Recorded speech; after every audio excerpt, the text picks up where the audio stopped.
introduction. Okay. Right. Good afternoon, everyone. Thank you very much for coming today. The topic today is ESG and the role of SMEs in the supply chain. I think this is of particular importance to SMEs because they are either overlooked or they overlook this topic, and it is of vital importance today. Just a brief introduction of myself. My name is Pushpa Nair. I am a lawyer. I have a particular interest in ESG, which has developed over the last few years. And I noticed that depending on who you talk to and what you read, it might seem like a very complicated subject and you need to hire a very expensive foreign consulting firm to do the work. On the other hand, there are possibilities of doing things in-house, at least to begin. And I think with SMEs, that is the important thing, that you understand why this is important and how to start with it. Okay, so that's me. What I'd like to do next is to invite you all to just very briefly, you could just stand up and in 2 minutes just tell us who you are and where you work, what the thrust of it is, and if I can, I will then link it to the talk as we go on. May I invite you first, Jushin?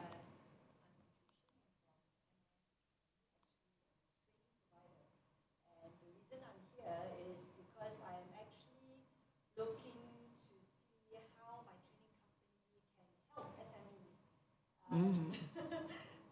to start embark on this journey. Yeah. So that's my main objective. Okay, thank you very much.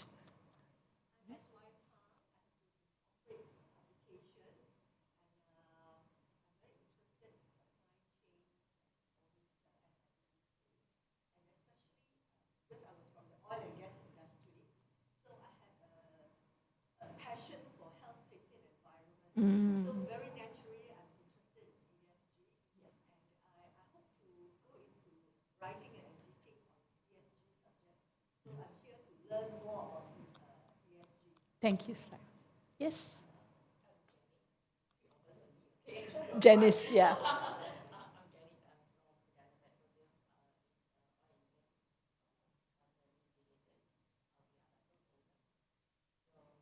You are what? Oh, okay, you own vessels. All right. Mm. Mm. So you are directly affected by these changes in the regulatory framework. Well, it's a listed company. Other regulator yeah.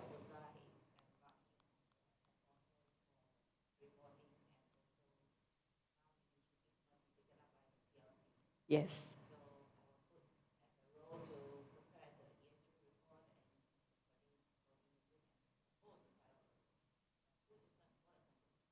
Supposed to set up?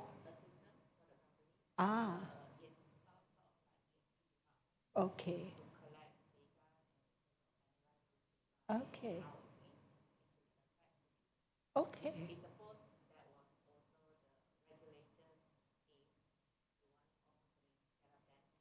Yeah. Yeah.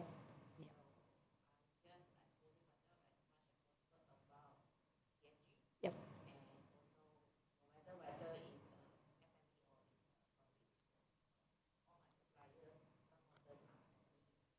Ah, okay. Sorry, Clement, I forgot. I kept clicking my computer here. Can I have the next slide, please?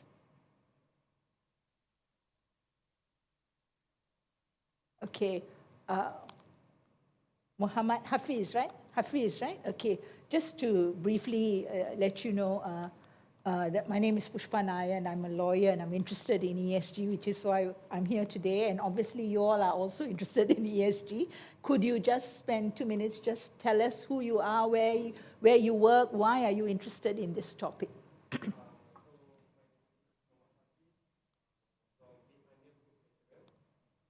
From Big Onion Caterer. It's a catering company. Ah.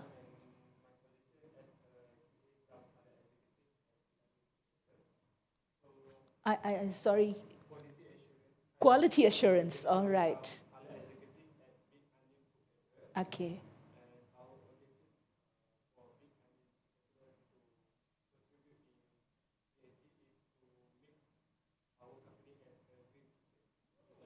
Excellent. Okay, very good. I hope you will all find today interesting and educational. And I know I will find it interesting and educational as we share our stories. Next, please, Clement. Next one. Okay, just now we discussed our learning objectives. This is what I hope to achieve by the end of the day, but we are only here for 4 hours, so we won't go into too much detail. What I'd like to do is to explain general principles, and we'll have some examples and case studies. And then we'll do a sort of little exercise towards the end, jointly together, okay? So some idea of what ESG means, who does it affect, who does it apply to, what are the regulators' requirements in relation to ESG, compliance and reporting in accordance with particular standards. I can't emphasize this more, the need to engage with stakeholders in preparing this report. And then we'll wind up with two related concepts. One is the circular economy, and the other is the zero waste lifestyle. Because there is no point we talk about ESG at the corporate level and we go home and we behave in a most un-ESG-like way. All right, so that's the purpose. Next slide, please. We'll start, and you will be familiar with this, with the United Nations Sustainable Development Goals, okay? So this was developed by the United Nations as an objective in mind as to how countries could and should develop their people. So they have highlighted 17 different goals. We will come back to them. And the notion is that as each country plans, like in Malaysia, we have this, latest is our 12th Malaysia plan. As you plan, as you introduce new policies in your country, you aim to reach these objectives. For example, no poverty. All right? For example, reduced inequality. For example, take care of life below water, take care of life on land. These are all the focus points. Hello, please come. All right? So that would be a good starting point about sustainable development goals. But what does it mean? What does sustainable development mean? The most often used definition, it comes from something called the Brundtland Report. Sorry, the next slide, please. It comes from the Brundtland Report, and it says sustainable development is development that meets the needs of the present without compromising the ability of future generations to meet their own needs. Right? Very easy to say, very hard to do. All right, so in the course of today's discussion, I'm a believer. I want to implement ESG. I think it is wonderful. But I also have been in the workplace, and when you are a decision maker, and when your decisions will affect your employees, and your customers, and all that, you realize there's a cost to everything. So I will try to make it as balanced as possible. Okay? Right, next slide, please. So now we have the United Nations. Then I want to just talk about Malaysia's participation in this. Malaysia has also adopted these goals, all right?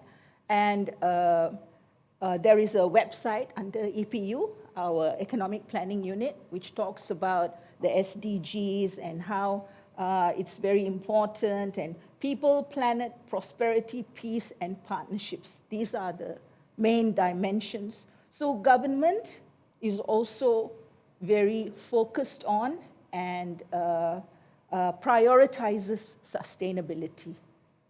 All right? So we've got the international aspect. We look at our government aspect. Next slide, please. Right? The important thing to note here is the goals are unique in that they call for action by all countries poor, rich, and middle income. And if you read the newspapers or online or whatever is your news source, you will notice that sometimes the smallest countries are affected the most. So, for example, there is this notion of the Maldives, which is this wonderful tourist spot, right? And it's going to go below the sea if climate change doesn't stop, if the temperatures don't decrease. The Pacific Islands, many, many small islands, people have been living there for so long, but they also may be overrun by the oceans because of the change in temperature, because the poles, the ice packs in the poles are melting and the sea levels are rising, right? So the smallest and poorest countries will be very badly affected, but that doesn't mean they don't take steps. But having said that, the larger countries, who are actually the ones who are probably causing a lot of the damage to the environment, as an example, will need to assist the smaller countries in achieving these aims. All right? That's why the United Nations is quite particular about these development goals. And the three main aspects are the economy, society, and the environment. So before they started talking about ESG in terms of corporate compliance requirements, they used to talk about EES, the economy, the environment, and society. Okay? Next slide, please. All right, now I'm still emphasizing our country's interest. The good thing about the way Malaysian government works is the government can change and change and change, but the policies don't now. The government changes for various other reasons. So the 12 Malaysia Plan talks about developing, rebuilding the Malaysian economy in line with the Sustainable Development Goals. So sustainability is integrated into our 12th Malaysia Plan. For example, they talk about increasing the well-being, boosting development in Sabah and Sarawak, advancing green growth. There are special measures in relation to renewable energy, for example, and water management. So Malaysia as a country has accepted and is implementing various strategies in relation to ESG. Right. Now, in terms of manufacturing, because that's a big chunk of our economy, MITI, which is now called the Ministry of Investment, Trade and Industry, it used to be International Trade and Industry. So now it's called Investment, Trade and Industry. MITI is in charge of developing an ESG framework for the manufacturing sector. All right. They haven't done it yet. The reference here is to Azmin Ali, who is not the current minister. This is what I mean. The minister can come, the minister can go. But eventually, MITI will issue an ESG framework for the manufacturing sector. That I'm convinced will happen. Okay, and what will this framework cover? It will cover, among other things, standards, financial support and incentives, capacity building, and market mechanisms, including carbon trading and pricing. Okay? Some of these are already in place. Now, the next slide, please. So the next slide, this is just a point I want to raise because this will be part of our discussion afterwards. This is about foreign workers. We have had a very bad experience with our treatment of foreign workers and our handling or management of foreign workers. And I found that MITI says that it is imperative to reduce and eventually eliminate our dependence on foreign workers. This is more easily said than done. Even in the UK, I was reading, after Brexit, they had very difficult times in terms of fruit picking. Because what used to happen was people from Eastern Europe used to come over during harvest time. So they'll come over, they'll have to pick the fruits, they get all this pound sterling pay, and then they go back home to wherever they live. But once Brexit happened, they couldn't come in because they needed a visa, this, that, work permit.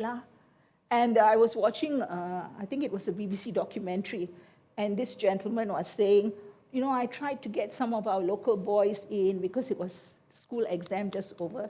So he was trying to get the local youngsters to come and help do fruit picking. Half a day and they are so tired. You see, it's not a Malaysian phenomenon. It is a global phenomenon. So I don't know how we will reduce lah. But anyway, this is the point I just want to highlight. This is the Star on the 20th of October last year. And it claims that the Statistics Department has recorded 2.1 million foreigners. Okay? Next slide, please. This is 2022. And then I found that in 2015, and this is says.com, okay, so it's not the Star, but in 2015, they said the number of legal foreign workers in Malaysia are 2.07 million. You mean from 2015 to 2022, not much change? Despite all the efforts of the government, I think either the figures are wrong, or many are not declared, or it's a failure of policy. If the figures are right, it's a serious failure of policy. If the figures are wrong, something is seriously wrong with the way in which we calculate or collect the figures. Okay? So next slide, please. So this is what I meant when I said, you know, the ministers all changed, but the policies remain the same. So this is our latest version, right? Malaysia Madani. The first principle is kemampanan, which is sustainability. All right? So even though we've had so many changes of government, etc., each government does recognize and emphasize the importance of sustainability. This word, it used to be 20 years ago when they talked about sustainability, the istilah was lestari. I don't know if you remember. It was kelestarian, you know. And PJ, Petaling Jaya, wanted to be Banda Lestari. And now I don't know whether they are Banda, Mampan, but it's the same thing. All right. There is a fashion in istilah, just as there is a fashion in other things. All right. So the point is, even Malaysia Madani also applies the concept of sustainability. All right. So we've looked at the next slide, please. So we've looked at the international setup. We have looked at how internally Malaysia has also tried to absorb and implement various policies in relation to sustainability. And all the time, this is a tip lah. When you are working in your office and somebody wants to do something, all right, a new policy, a new way of doing things, a new process, see if you can link it to one of these 17 goals. It's very important you start thinking like that. Because if you can think like that, then you can also assess the usefulness of that activity in relation to ESG. If you can link it to climate action or affordable and clean energy or something like that, then it's a good thing to do. And how can we do it? How do we actually make energy more affordable or more clean, etc.? So that's a good tip, all right? Use the SDGs as your test. Next slide, please. So we come to SMEs, all right?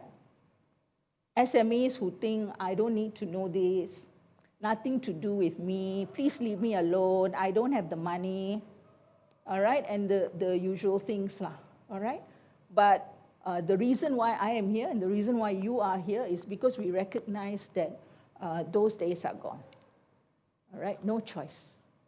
We all have to get involved. All right. So next slide, please. So just very briefly, I'm sure you know this, but just as a recap, SME is a defined term. Not everybody is an SME.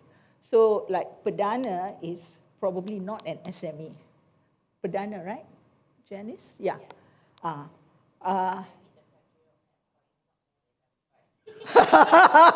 Yeah, but I think maybe the turnover is more than 20 million, so it's okay. So the idea is small and medium enterprises, which actually make up more than 95% of our GDP growth is from small and medium enterprises. So they are actually the backbone of our economy. And then we have these, a few hundred companies which are listed on Bursa Malaysia, but they are a category by themselves, lah. All right. Having said that, the reason we are here today is to see the linkage between these two. All right. So you can have Big Onion Catering. How many staff?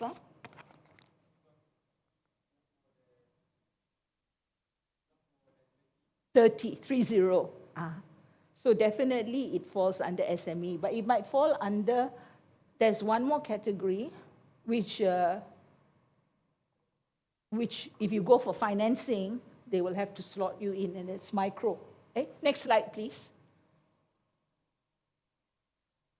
Micro is full-time employees not exceeding 5. Okay? If it's services, if it's manufacturing also, full-time employees not exceeding 5. 5 to 75 is small, but turnover 300,000. Medium is between 300,000 or 3 million. Okay, I think I've done something wrong here. It should be 15 million, and this is from 15 million to 50 million. Okay, so that's how it goes. So if you are a small or medium enterprise, there's a lot of assistance. So you should check out SME Corp website and SME Bank website and see what kind of assistance you can get. Financial assistance, training assistance, just advice. What can I do? Who can I go to? So the facilities are there. We might as well make use of it. After all, our taxes paid for all this. Okay. Next slide, please. Now, because we are talking about SMEs, it's very important to understand that an SME is, generally speaking, part of the chain. This chain could be local, it could be international. And you can find yourself anywhere in this chain. Maybe, for example, you have a factory and you manufacture, but the raw materials comes from somebody else. Okay?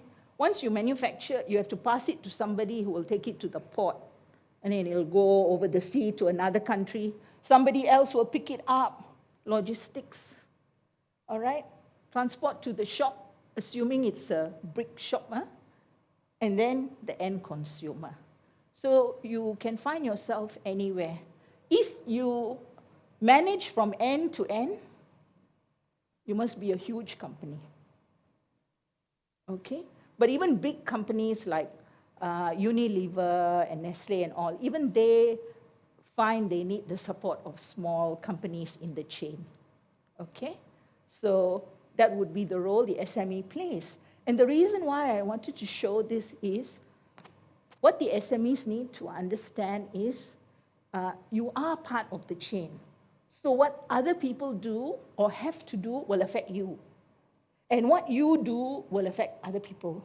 Whatever you do or don't do will affect other people. So this is why, even though you say, oh, I've had this company now for 15 years, we are doing well, every year got profit, my children are all grown, I send them all to university, I'm okay, what? Why should I change? You don't have a choice because the world around us is changing, right? So it could be your customers' demand becomes different.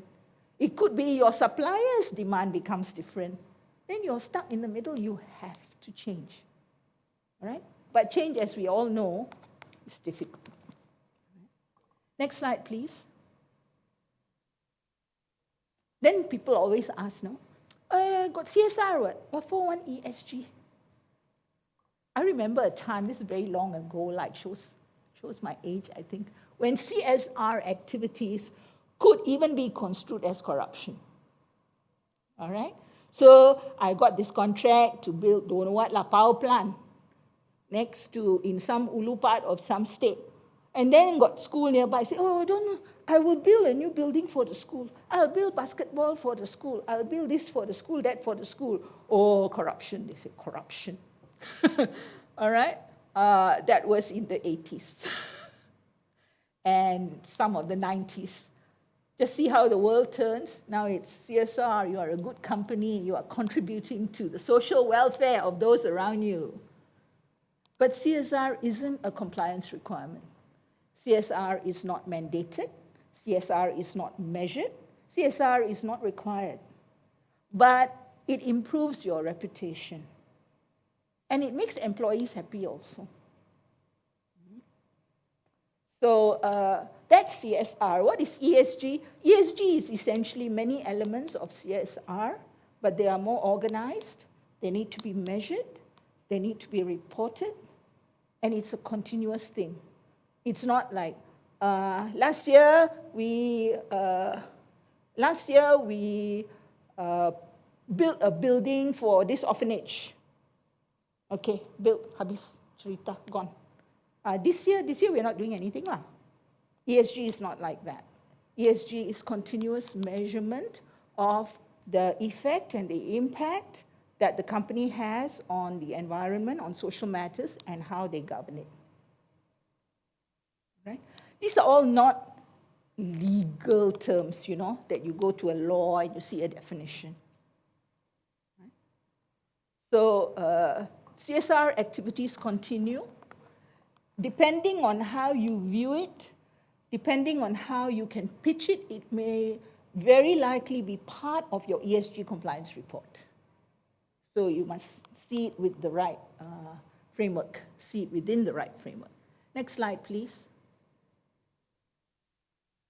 Okay, so just very broadly first, then we'll go into the details.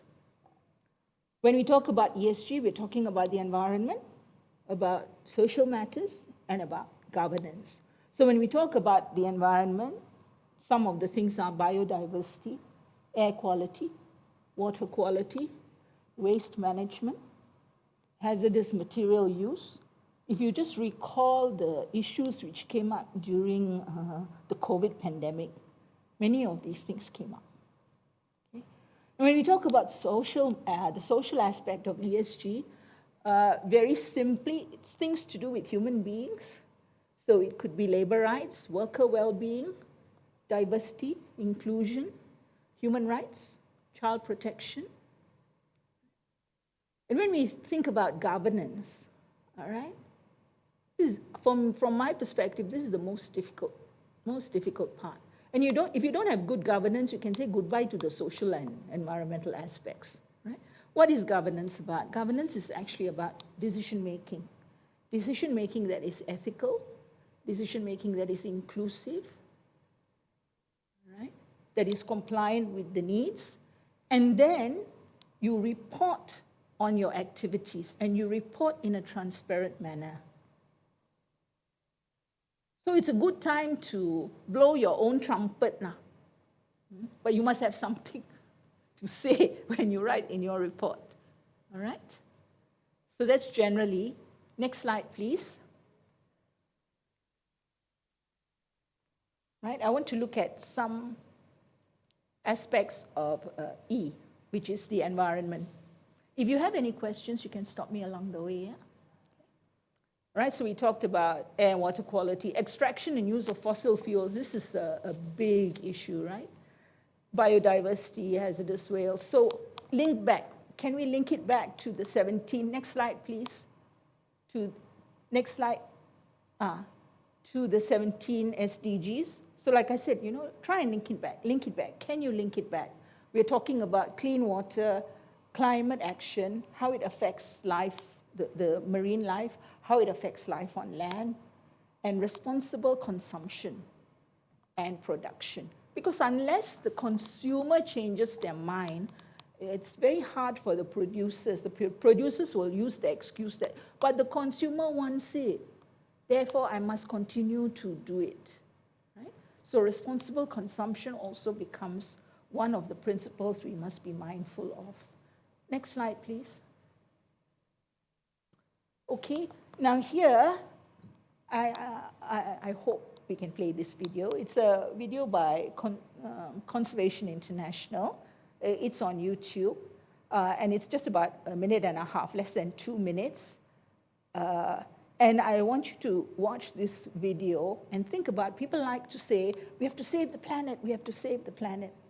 Just watch this video and let's see whether it is actually we saving the planet. Clement, let's see if it works. Hey, no. Can we click on the video? The previous slide. Can we click on this video? Cannot. Oh, you. I'm so sorry about that. So let me tell you about it. So you can go home and see it on YouTube. All right. I thought I could do it on my computer. Obviously, in this system we can't. Just to let you know, in this video, Mother Nature is speaking, voiced by Julia Roberts. And what Mother Nature says is how many millions of years she has been around. She has seen these things come, she has seen many things go, things have been born, things have died, things have been destroyed. Who is still around? Mother Nature. So when people say, we must save the planet, we must save the planet, I think we must start saying, we must save ourselves, because the planet will be okay. Planet will be different, but the planet will be okay. We are the ones who are goners. All right, so it's an interesting video to watch. Please do if you have the time. All right, next slide, please. Okay, some examples about incidents that have caused great concern about the environmental impact of various industrial sectors, okay? So one example here, this is 2019. This was the Great Haze, which we all know about. This year so far, no haze. God, oh, okay. I must have stayed inside then. So the haze caused by forest fires. This is burning peatland in central Kalimantan. Now, central Kalimantan, of course, is now a hotbed because that's where Nusantara is being built. So Nusantara is the new capital of Indonesia, and they are felling the tropical rainforest to build the city. Of course, you can wag your finger and say, how can you do this and all that? But Jakarta is sinking. So what choice does the government have? So this is one of the difficulties. I told you we'll talk about the difficulties as we go through as well. All right, so they will fell the trees. Hopefully, they will take it and sell it so that it becomes something useful. But you and I both know that, especially in the peatlands, like our airport was built on peatlands. I don't know how they approved that. Okay, so it burns underneath the ground. It burns. So these are peatlands burning. Uncontrolled peat fires can spread for kilometers underground and by air, causing a deadly smog. In 2015, this resulted in one of the greatest environmental disasters of the 21st century. Who remembers 2015 now? But we all suffered that. We were the ones breathing in the bad air. Okay. This one, rescue of an orangutan by International Animal Rescue, this poor orangutan. All right, from a fire, from logging. This is a very sensitive topic because this is what a lot of the European NGOs use against our palm oil. All right, so the claim is that we are unnecessarily opening up our tropical jungle and therefore reducing the land available to the orangutan. And on that basis alone, and I'm saying this is, I got no facts and figures, okay? This is just internet surfing, Facebook comments, things people say. A very successful campaign, against Malaysian palm oil. And the people in Europe believe that if they don't buy the palm oil, then we will stop cutting down the forest to grow more palm oil. And because of that, they will buy, guess what? European oils. So much for the orangutan. But anyway, somebody told me this also I cannot verify. This lady who had gone to Europe, I don't know which country in Europe, she said in the supermarket, somebody was wearing the baju orangutan, And then near the place where you sell vegetable oils and all that, they will stand there and say, please don't take away my home and all that. So the people feel so bad, they won't buy the palm oil. This is what I was told. I don't know if it's true. Excellent marketing, not for the benefit of Malaysia or Indonesia. But having said that, isn't it real? Right? The more of the tropical jungle you cut, the less space there is for the orangutan. What did they do? Nothing. They didn't do anything. Right? So this is where our feel for balance in development as well as exploitation comes in.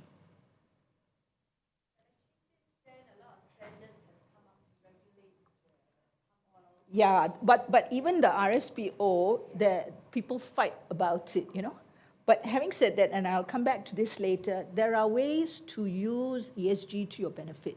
This is what we have to learn. Okay? Here I want to, next slide please. Right, this is Surian Tower, so it must be here near Kota Damansara there, BU, nearby here. Who, Nestle? But so this, I don't know which year this happened, okay? So these are people in Malaysia protesting against Nestle. And they are saying, stop single-use plastic. And they call Nestle a plastic monster. So I saw this picture, and then I saw another picture, and then somebody was writing a comment, this was on LinkedIn, and said, I wonder if they realize that all their posters are made of plastic. All right? Okay, then I thought about it and said, okay, they will reuse the poster, so it's not single use. But the fact of the matter is, so easy to talk, and you don't realize it. So there you are complaining against Nestle, and you're using plastic materials to complain against Nestle's use of plastic. Right? So this kind of, I think we need to be a bit more aware when we protest and how we protest. But having said that, of course, every protest does have some good effects. People will reduce. Next slide, please. So since we're talking about the environment, the E, a lot of conferences, a lot of opinions, a lot of scientific data, a lot of allegedly non-scientific data, all talks about greenhouse gases, okay? And how bad they are for the environment and how they are heating up the planet and how the 1.5 degrees centigrade, which we are not supposed to go above, has already been met, and how bad this is for the warming of the seas and the melting of the polar ice, etc., etc. You all know that, okay? I think CO2 is carbon dioxide, right? What is CH4? Anybody knows? N2O, I think, is nitrous oxide. HFCs, hydrofluorocarbons, I'm guessing. Anyway, these are the greenhouse gases, and they're called GHGs. And when we come to reporting, we'll see there are also reports on disclosures on emissions by various companies in relation particularly to the greenhouse gases. Okay, methane, okay. So some people say that one way in which you can reduce methane is by becoming a vegetarian and by not eating beef in particular, because apparently in Brazil and countries like that, big ranches where they grow all this beef cattle, and the beef cattle, the cattle emit this gas, and the gas is methane. So if you stop eating beef, then you stop growing all these cattle, then you will reduce methane. Okay? It's logical. I don't see it happening, but it's logical. All right, next slide, please. This is the part that always gets me. So they say don't use fossil fuels, which is basically petrol and gasoline, things like that. Use renewable energy. What is a good example of renewable energy that we would know in the tropics? It's hydroelectric power. Hydroelectric power was the way to do it when I was a little girl growing up studying geography, and I learned about the dam in Ringlet, Cameron Highlands. All right? Then it became a very bad thing. Why did it become a bad thing? Because of Bakun.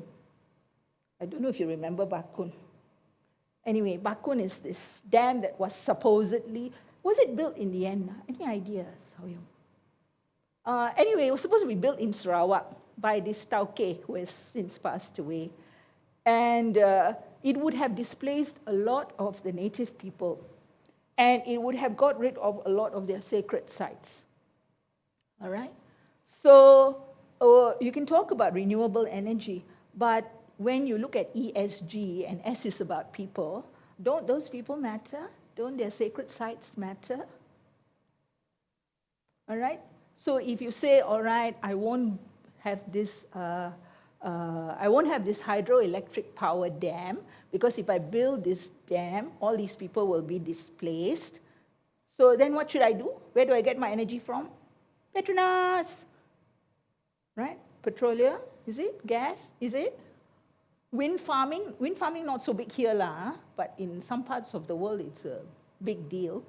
But the thing about wind farming is, you know, when all those fans die, they haven't figured out what to do with them yet. Waste management, right? So this is a protest at the Baram Dam. Kami kampung anak tolak Baram Dam. Stop dam. Don't destroy our homes. All right? These are our people in Sarawak. So when we say no fossil fuels, use renewable energy, what is the cost of that renewable energy in terms of people's lives, etc.? Oh, I must tell you this quote. I found this when I was doing the research. This is Jawaharlal Nehru in 1948, long before ESG and all that. Huh? If you are to suffer, he said, you should suffer in the interest of your country. This is what he said to villagers who are going to be displaced by a dam in 1948, right? So you see, that was the thinking then. We all must sacrifice for our country to develop. But now we are no longer talking about sacrifice for development. But something has got to give somewhere. Okay? So in India, since 1947, 42 million people have been displaced by the building of dams. But these people are usually native people. They have no voice, right? They won't come out on TV, and there's no money behind them. So they either die or they move on, and they just live, continue to live. Okay? Next slide, please. This is about balance again. This slide is called carbon tunnel vision, because you see the most, I don't know if you've noticed, but from my perspective, the most noise comes is about fossil fuels. All right, the baddest guys on the planet are the oil and gas companies. So this is carbon emissions. So what this slide is trying to suggest, this person, Jan Konietzko, he calls it carbon tunnel vision, because if you talk about sustainability, what about air pollution, affordable goods and services, the issue of overconsumption, inequality, resource scarcity, education, health, water crisis, poverty, biodiversity loss, etc. So every time you do something, there's an effect somewhere else. It's a balancing game. This is a very dynamic situation that we are looking at. Okay, next slide, please. So here we are talking about biodiversity. So this is the UK Royal Society, and it says biodiversity is essential for the processes that support all life on Earth, including humans. We sometimes forget that there are other living things on Earth other than us. Without a wide range of animals, plants, and microorganisms, we cannot have the healthy ecosystems that we rely on. And people also value nature of itself. This is the whole notion of, for example, forest bathing. Everybody wants to go and walk in Japan. You can walk in Malaysia, no need to go to Japan. Okay? Forest bathing is good for you. Be with nature. Take off your shoes, walk barefoot on the ground, etc. Biodiversity is the many, many living things that live on this planet with us. But the fact of the matter is many of them have already died. Right? Now, the next slide, please. This is another video I wanted to play for you, but since we can't, I'll just tell you what it's about. This is about Yellowstone Park in the US. So Yellowstone is one of those big nature parks in the US, and the wolves in Yellowstone were all hunted. All right, this is like in the 19th century, until there were no more wolves in Yellowstone. So for several decades, there were no wolves in Yellowstone. And then the conservationists or whoever decided to introduce wolves into Yellowstone again. It was an experiment. Okay, I think they chose 12 wolves or something. And they introduced the wolves. So who was in Yellowstone? The bears were in Yellowstone. The elk, the various types of goats were in Yellowstone. Some birds and all that. Okay, and some of the big cats. When the wolves were introduced, so they wanted to see, can the wolves manage? Will the wolves frighten the elk? Will there be enough elk for the wolves to eat? Because that's the easiest prey, the goat. What about the bears? What about all the other animals? So eventually, what they found was that the park thrived because there was more green growth. And there was more diverse green growth, because what happened was the elk and the other types of goats, so they are like maybe this high. So they will, as soon as the plants grow to this height, they will all get eaten up.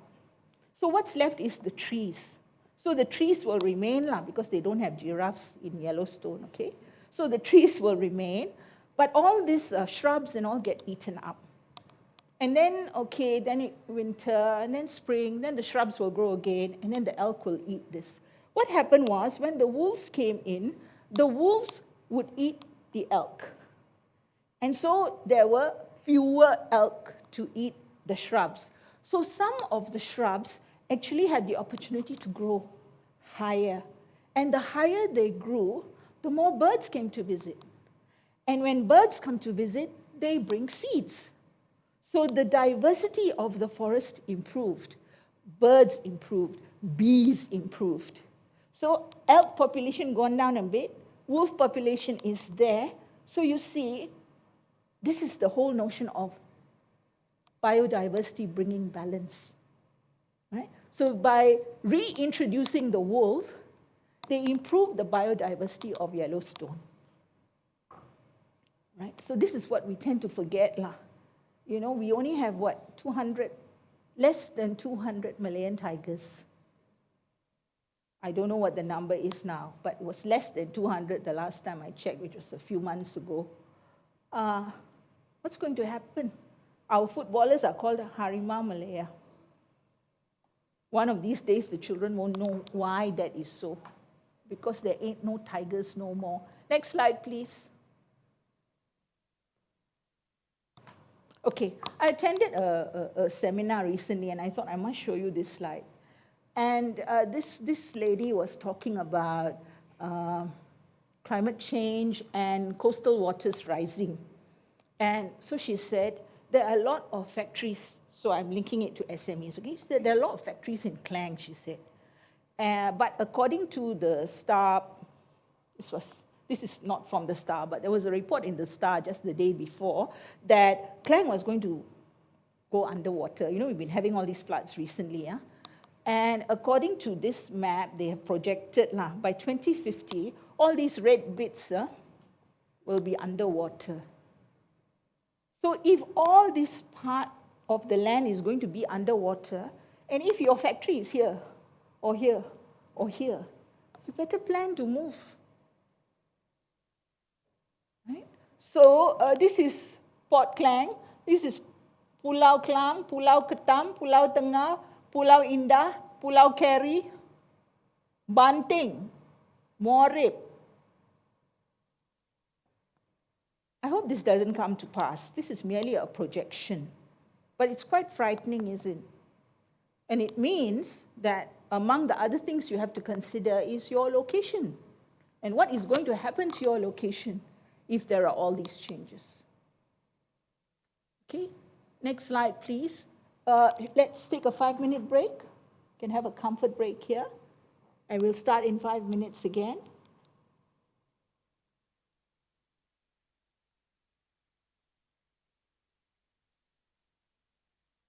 Okay? Okay, now it is, yes.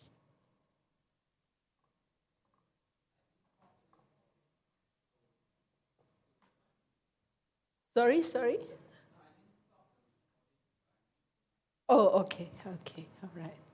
So we've looked at we'll just continue now. We've looked at the international dimension, the national dimension, and now we're zooming into the scope of the meaning of E, S, and G. So we've had a look at E, now we look at S. S is about things like labor rights, child workers, worker safety, right? And worker welfare management. Next slide, please.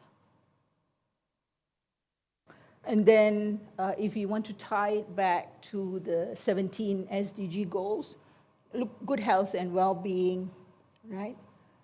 Decent work and economic growth. We mustn't forget that work is necessary, employment is necessary. Decent work and economic growth. But we also have to bear in mind good health and well-being, gender equality, reduced inequalities, and where we live and where we work should be sustainable. Next slide, please. Just some examples of issues which have turned up in the last few years. Not turned up, it's always been there, but it's whether it gets into the news. So last year, because of football, and it was in Qatar, so there was a lot of news about the alleged bad treatment of workers, mostly from the Indian subcontinent. There were Bangladeshis and Pakistanis and Indians and Sri Lankans who were allegedly treated like slaves, and they had to build all these camps where they had to build the stadiums and the camps where the World Cup was being held. The good thing was that because of the publicity and the focus, the Qatar government was quite active in making sure conditions were improved. So that's the good thing. But there will always be people who will focus on the not so good things. So there were still not so good things. There were people, what I read was there were families, for example, in the Indian subcontinent who don't know what happened to their husband or son or brother or whoever. So they went to Qatar to work. They were working on the football stadiums or whatever, and then they disappeared. So you don't know what they did they run away, or what happened, But like I said, because of the focus and the publicity, the Qatar government did take a lot of measures and steps to improve the conditions. Whether those improved conditions will continue, we don't know. Okay. Now this is an example of child labor in Myanmar. And I like to give this example because this is something I know of personally. So I worked in Myanmar for a while, and child labor was common, okay? Because you didn't go to school. You couldn't afford to go to school. Or maybe your father was fighting in the hills, so you are the son and you're 12 years old and you help your mother to get some food on the table every day. So it was quite rampant. And the issue was, can you have children employed in the company? So the company is a telco, all right? Rolling out the network. So it's the first time you're going to have private telephony in Myanmar. This is before this army did all the nonsense it's doing now. Okay? So they opened up the telecom market, and 2 companies were awarded licenses. One was from Qatar and one was from Norway's, our DG's, it was Telenor, okay? When you need to roll out a network, it means you have to build a lot of telecom towers. And when you want to build telecom towers, you need kaki tangan, all right? And you are going further and further away from the city, so you're going to the village. When you go to the village, it's a new job opportunity for many people there. They can come and work, they'll get daily pay. Their life will actually improve in a sense.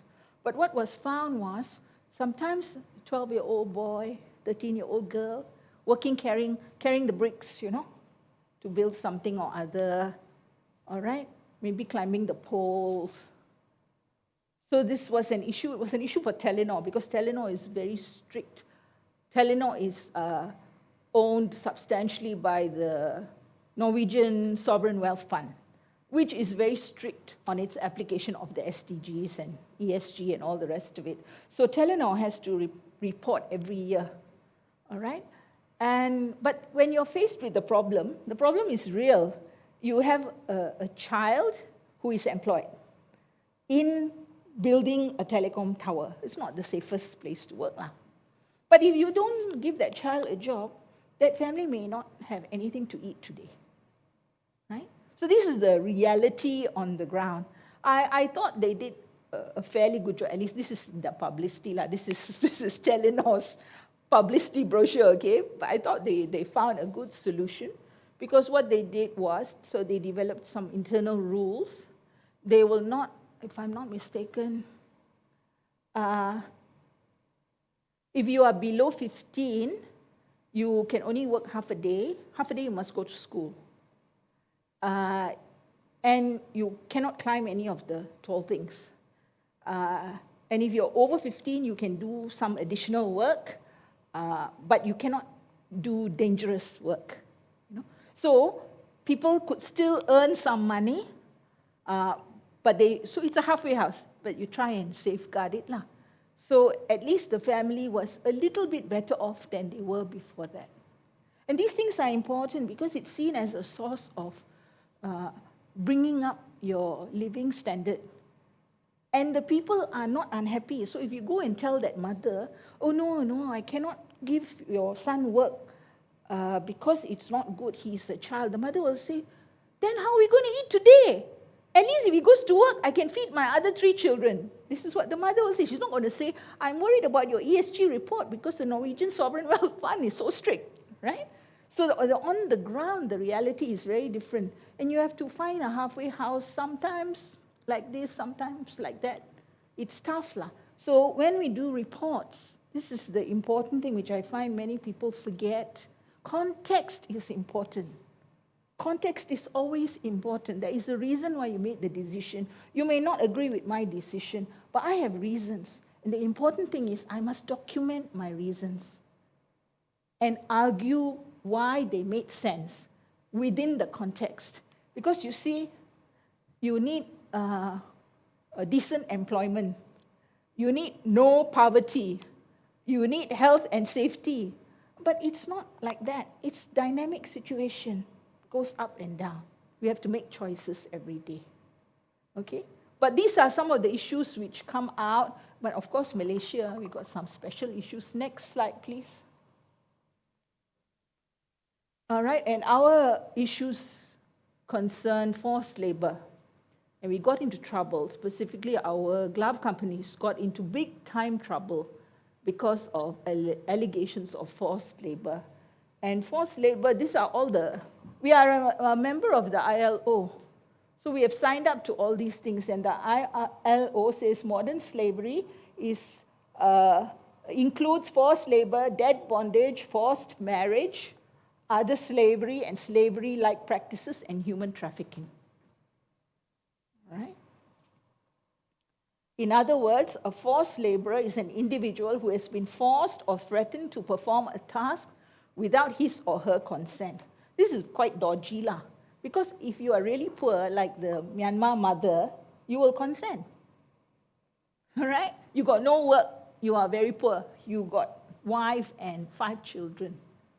And somebody says, you go to Malaysia, work in palm oil plantation. Okay? Hard work lah, must work 12 hours a day. Stay in one room with 19 other men, 20 men in one room. Okay or not? Okay, okay. All right? Then they come here and they live like that. Good or not? But he consented. Why? Look at his situation. It's even worse. But that doesn't make it right. This is what we have to bear in mind. This argument that, but you are better off because you came to Malaysia doesn't make it right. Okay? Next slide, please. So there is this document, all right, among the various documents. It's called the UN Guiding Principles on Business and Human Rights. And the three main principles that I want to emphasize here is the state has a responsibility, the state meaning the government of the country. So Malaysia has a responsibility to protect human rights. There is corporate responsibility. The employer, the one who hires you, your boss and that company, must respect human rights. And thirdly, people must have an avenue to complain. This is the hardest part because you complain, you get sacked. Right? This is why we have things like whistleblower policy and all that too. Although our Whistleblower Act is hopeless, okay, useless piece of legislation. I think they are trying to improve it. It can do with a lot of improvement, all right? But at least the concept is there. People understand there's something called whistleblower, etc. And, you know, I studied Article 6 when I was a student, okay? That's more than 30 years ago. And after that, I never had to think about Article 6 of the Federal Constitution, which talks about slavery and forced labor. Where got such things? God, such things. I just didn't know about them. All right? So a lot of our labor practices, when they are done badly, can be construed as forced labor. Right? So next slide, please. Yeah, this we became famous lah with Top Glove. Top Glove got a lot of bad press. Okay, the U.S. Customs barred them, couldn't import their gloves anymore. Share price fell. Next slide, please. Okay, BlackRock. BlackRock is a very influential U.S. investor. Said that Top Glove did not identify and set policies to manage risk, including the health and safety of the workers living in the dormitories. This was during the pandemic. And then all these people in the dormitory, you remember or not, they got COVID. You see? And of course, they all live in this dormitory, and then they can't go out. Who's going to cook for them? And at that time, people were getting really quite sick. Nowadays, people get sick, and it's like the flu and things like that. But those days, people were getting really sick. Right? And this is the thing that actually jolted quite a lot of board members in Malaysia. BlackRock voted against the reappointment of 6 Top Glove independent directors at a shareholders' meeting. Right? So afterwards, when we come to regulators' involvement, Securities Commission and Bursa, they're all very focused on ESG, right? And they have put the responsibility squarely on the directors. Directors are personally going to be responsible for the implementation of ESG. So if you're an SME, you say, never mind lah, I'm not listed on Bursa, what? But your upstream, your downstream might be listed. Your customers may be listed. Right? So you can't let go. You have to conform. What we need to do as SMEs is we need to flip it and say, instead of saying, are you cost lah, are you this lah, are you change lah, we say, how can I make this work for me? Right? How can I make it an improvement for me? Next slide, please. All right? We come to governance. Now, governance actually is different from the environmental issues and the social issues, because the environmental issues and the social issues are essentially because of decisions that were made or decisions that were not made. You have your problems. Problems are made. You know, you have some bosses, you ask for a decision, ask for a decision, ask for a decision, nothing comes. And others every day also make decision on the same thing, change their minds. I say this full of pain, having suffered that. All right, but the thing is, what I want to emphasize here is governance is overarching. It's about the business, it's about the impact of the business, it's about how you treat employees, right? And the issues apply whether you are a micro company or you are a huge listed company. Okay? So governance is about looking at the economic, the environmental, and the social impact of the business of the company on the community, on its employees, on its stakeholders. Next slide, please. And what I want to emphasize is it applies across the board. It applies whatever field you are in. Could be education, could be private healthcare, right? Anything. Could be running a supermarket. Governance, right? So what is this governance thing? Next slide, please. Essentially, it's ethical decision making. It's very easy to say these things, but if you have ever sat in a boardroom having to make these decisions, you realize how difficult it is. Okay? Because as I said, what you have to do, you have to balance. Whatever you do, somebody is going to be unhappy. So the important thing is you must decide, yes, I'm going to do this, and these are the reasons why, so I can sleep at night.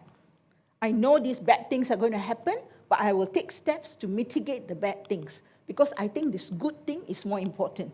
You don't have to agree with me, but at least I have thought it through. It's not, I woke up today morning and I decided, let's do A. Right? So context and justification. When you do reporting, when you have discussions on ESG, very important. Okay? So decision making, competitive behavior, this is because, some companies, they just want to be anti-competitive. They want to kill their competitor. Okay? But now we have competition law in Malaysia, so you have to be careful. Inclusiveness, stakeholder responsiveness, transparency in reporting. Stakeholder is a very big term. It's your employees, it's your customers, right? It's the government of Malaysia, it's the general public, it's the regulator. Everybody has got a stake. Next slide, please. All right. So if we manage the governance well, we will have sustainable cities and communities. If you have a sustainable community, it means there's decent work. It means health and safety is taken care of. It means education is there and poverty is reduced, right? So you can actually include many, many concepts into this. But this is also a very important principle that we shouldn't forget. Nobody can go it alone. Partnerships are vital. Who you partner with. That will depend on what activity you want to work on.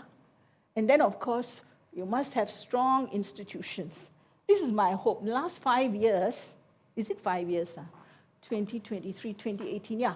The last 5 years, all I wanted, I don't care who the Prime Minister is, unlike the various Prime Ministers we've had, I just want institutional reform.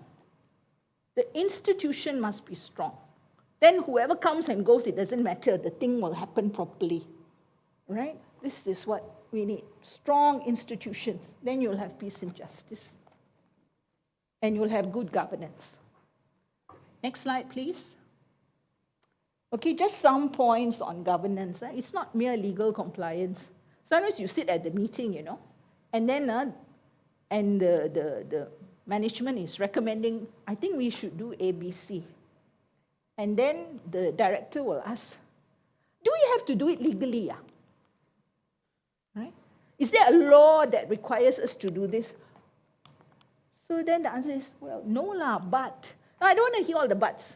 If we don't have to do it under the law, we don't have to do it. Don't waste my time. Next subject. Okay? You can't write a law that covers everything. Or you can write a law which has a general provision, but let me tell you, this is also from painful experience. When you talk about the general provision, they say, it's too general, doesn't apply. Okay, so it's not mere legal compliance. Yes, I followed the law. But then when you did it, it was wrong, isn't it? The people suffered, right? Why didn't you take action? But then I'm not required to take action. But in front of you, they are suffering. You are the boss. You didn't take action? No, I'm not legally required. Right? It is much more than that. So it's ethical decision making, which means you have to consider EAS and G. I just want to talk about deniability. These are some of the things I think some corporations or smart consultants or employees have come up with. Deniability means, you ask me, did you tell your staff to do this? Something bad has happened. Okay, I'm the boss. Did you tell your staff to do this? I'll say, no, I never told my staff to do this. And I tell you sincerely, because really, honestly, I never told my staff to do this. And reporters are asking, and I say, no, really, really. So they see I'm sincere. They say, I didn't tell you all that. But actually what happened was, 2 managers below me, they told everybody to do this. Say, are you going to tell Pushpa? No, don't tell her. So she can have deniability. This actually happened to me once, I was so shocked, so shocked. She'll go and speak to the regulator, let her go. Then they will believe her because they know she tells the truth. Don't tell her. Then when I came home and I came back to office and something happened, I forget what happened. And I said, you guys did this, why didn't you tell me? Oh, and then the guy tells me, it's Mat Saleh, he looks me in the face and he says, no, Pushpa, I wanted you to have deniability. Ayo, almost pengsan. Because they tell you like they're doing you a favor, okay? You are so lucky I allowed you to have deniability. You should be grateful to me. And I'm like, my God, I just went and told a lie to the regulator, but I didn't know it was a lie. That is deniability. And then, of course, there's lots of pressure. Right? When you're working for commercial entities. So whatever you do, if you're listed, you need to jaga your share price. You need to jaga your reputation. And you need to jaga activist shareholders. But this is all easy to say because your activist shareholder could be somebody who is in favor of ESG or somebody who is not. I tell you, if Trump becomes president again, suddenly all the activist shareholders will get reduced in number. Donald Trump isn't an ESG man. So these are aspects of governance, something we have to bear in mind. And sometimes it's easy to say, hard to do. So I take this example. Next slide, please. This is Tan Sri Sidek, I think you might remember this. Tan Sri Sidek was the, the cabinet secretary. Okay? And he went to court. To his credit, he told the truth. So this 1MDB case, he goes to court. And they say, were you on the, it wasn't the board, advisory committee, something like that, some advisory committee. Yes, I was. And were you paid anything? Yes, I was. I was paid 30,000 a month. So he told the truth. Were there any meetings? No. Did you have to do anything? No. But for months, he got 30,000. All right? So this 30,000 is in addition to salary and all that. So, okay, I'm sitting there with some colleagues. Oh, look at that Tan Sri. How can he be like that? If it were me, I think, bullshit. Oh, pardon my language. All these people who say, if it were me, if it were you, you would have said no. Anyway, what do you say? When the Prime Minister says, hey, Sidek, you sit on the advisory committee, okay? There will be some payment. You're going to say, oh no, after 6 months, it's never met. Can I excuse myself from the committee? How many people will say that to the Prime Minister? There will be some who will, but mostly I think they will not. Why? Because nothing bad happening. I didn't ask for this job. They put me in this position. They are giving the 30,000. I say, thank you very much. And if the 1MDB trial hadn't happened, we wouldn't know about it, right? We wouldn't know about it. How much of this is going on? So I'm waiting with bated breath for the next case. I forget which case it is, where one of the KSU, this is Treasury Secretary General, apparently, allegedly, was on don't know how many boards. So every month, because as a board member, you get some money every month, 200 over 1,000. Say, oh my God, 200 over 1,000. Share lah with some of us, per month. That was the allegation. Now it's being challenged, so I'll see. And then, so you go from, if you're going to get 200,000, that means, if I'm right, if I don't have my figures wrong, there must be at least 15 boards, maybe 20 boards. If you have to attend 15 board meetings, every week, at least 1 or 2 you have to attend. So the story is, people will come, attend, sign attendance sheet. Sorry, I got another meeting. Shake hand, shake hand, shake hand. Ciao. See all the heads shaking? This phenomenon is not restricted to government, okay? This is an allegation now. So we wait to see what is the evidence in court. All right? So it's easy to say, as an outsider, but I don't know how many of us will act with the clear conscience that we can be as an outsider when we are in this position. I don't know how many of us. Sometimes you get scared because you say, what if I offend the Prime Minister? Then after I retire, because they all have a gravy train after they retire, then I'll be kicked out. I will be persona non grata.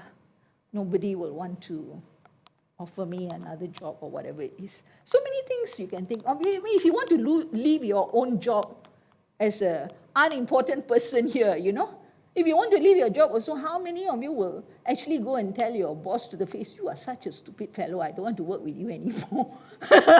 You say, thank you very much for all the opportunities that have been given to me, but I want to move on now to further my career. Easy to talk. All right, but that is governance. Governance is difficult. That's what I want to say. Governance is difficult. Next slide, please.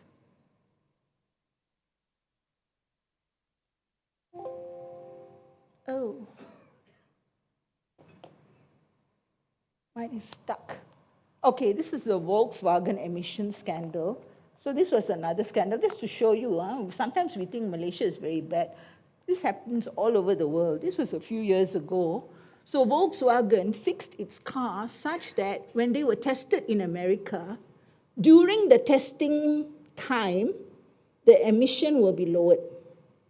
After that, they had intentionally programmed turbocharged direct injection diesel engines to activate their emission controls only during laboratory emissions testing. Talk about crooked. Huh?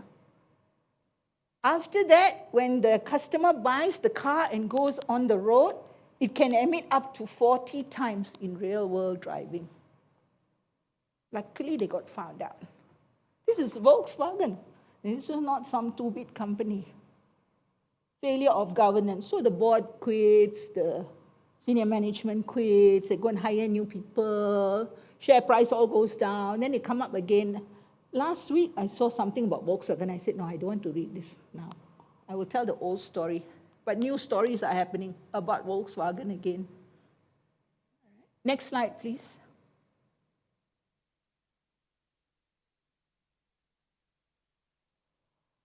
Okay. This lady, her name is Elizabeth Holmes. And she's been in the news lately because she was sentenced to imprisonment. She started this company that allegedly did blood screening or something in some very highly canggih way lah, okay? She lied, all right? She lied. And she got found out. But it took a long time. Now, she's a nice-looking girl, right? And apparently, so this is what people write lah, okay? I don't know her, right? She wants to be like Steve Jobs. So she wears black polo shirts. And apparently she spoke in a very deep voice because she wants to be like Steve Jobs. She's very young. I think she's 30-something. Next slide, please. My computer just died on me. I want to show you. This is her board, okay? So she's a young lady. She gets capital. And look at her board members. Okay? They're all tua belaka, okay? But look at who they are. This is Larry Ellison. Larry Ellison was an investor. He's a smart guy. He's the boss of Oracle. He is the big boss of Oracle. He was an investor. All right. This is George Shultz. George Shultz is ex-Secretary of State during Reagan's time and Secretary of Treasury during Nixon's time. All right, on her board. Now, everybody is very famous. Next slide, please. Henry Kissinger, hello, on the board of directors. So supposing Elizabeth Holmes comes to you and says, I got this plan or this investment or this, I want to open a factory. And you say, can you give me your company profile? And you do the company profile, you've got Henry Kissinger there. Are you going to believe her or not? You will believe her. So this shows how unhealthy it is for us to go by the affiliation. You see? This is Mark Andreessen. Mark Andreessen is the guy who developed Netscape. Probably you're too young to remember, but there was this great big, what was it called? It wasn't a search engine, it was a browser war, right? It was a browser war. He lost the browser war, but he won the battle. He's a very rich man. He's a venture capitalist in Silicon Valley, okay? But he was only 24 years old, I think, when he developed Netscape, and it got an IPO, and people made lots of money, etc. He's a smart guy. Hey, everybody's a smart guy. We are all smart people. But they trusted Elizabeth Holmes, who is now going to jail because she defrauded the public, her investors, her board, and her customers. Right? So, what governance is there? Sometimes you say, oh, you must get somebody solid, no, professor something, something, tun something, something. Everybody can be cheated. Next slide, please. Latest. This one I don't know what to say. This is Supermax. So I felt that the press was having a field day, you know. See, he is the chairman of the board. His daughter is a director on the board. And then his daughter quits. And she writes a letter, which actually is what independent directors should do. But she's not an independent director, but she's one of the few non-independent directors to write a letter. And she says that she disagreed with actions being taken by the board, something like that. So you can either say some of the commentary in the economic press, financial press was, oh, this is very good. Finally, board members are stepping up. Finally, they are speaking out. Or you can say she's a very bad daughter. Maybe she's both. Just imagine how her father and her mother will feel, right? And it's in the press, you know. But the thing is, maybe she's right. I don't know. Maybe she's wrong. But maybe she's right. Governance. Just imagine what Stanley Tai will say about governance. His own family member he can't trust. Isn't it? That's the situation. Because you see what some majority shareholders do is they put family members on the board. And the notion is it's a family company. And the family that votes together will succeed together. So usually you don't put your family member on the board and have them vote against you. So big shock. What Vincent Tan has done is he has left the board, but his children are in the board. But he's there, man, looming large. Next slide, please. So, the three main regulators we should be aware of. Securities Commission, Bank Negara, and Bursa. All right? And they are all three working hand in glove together on this. So the Securities Commission essentially lays down the rules for listed companies and subsidiaries of listed companies. But like I say, if you're an SME, you better be aware of what is happening there. Bursa, of course, will enforce all these things, but they do a lot of training and a lot of resources, all right, are available on their website. They have something called Bursa Sustain. So you can go there, you can do a lot of free courses even. And Bank Negara, of course. Bank Negara deals with all the financial community. So if all the lenders have to comply, the lenders don't actually do the production or the manufacturing or the service provision except for financial services. So you are caught at the financing end, you're caught at the operating end, and you're caught because you are listed.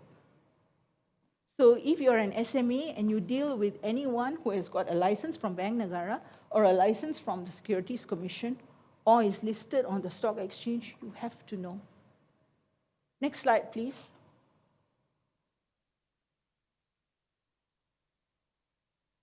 Okay. The MCCG is the Malaysian Code of Corporate Governance. All right, this is a very important document, very important if you're a listed company. It's issued by the Securities Commission. It was last updated in 2021. There was a 2017 version that was then updated in 2021 to add sustainability and ESG. And what it did was, it put the owners fairly and squarely on the board of directors.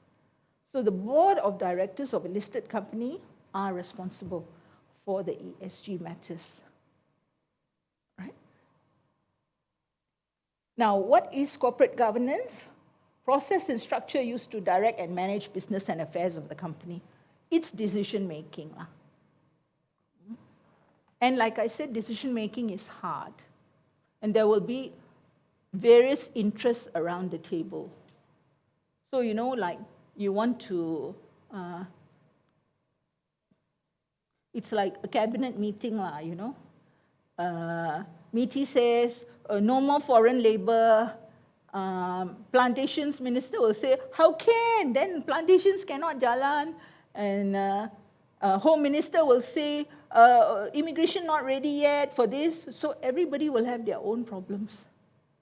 Right? A board meeting is like that. Management will have to come and make a pitch and a decision will have to be made. But the important thing to note is governance is not only concerned with shareholder interests. It was, at one point in time, the company's reason for being was to make profits and to pay dividends to its shareholders. When I studied company law 30 over years ago, that was the rule. Right? You took care of your shareholders. You paid dividends. You didn't simply spend your money doing charitable things because you are not a charity. You are a company. But things have changed over the decades. It's not shareholder interest, it's stakeholder interest. And stakeholder interest requires balancing the needs of employees, customers, suppliers, society, and the communities in which the companies conduct their business.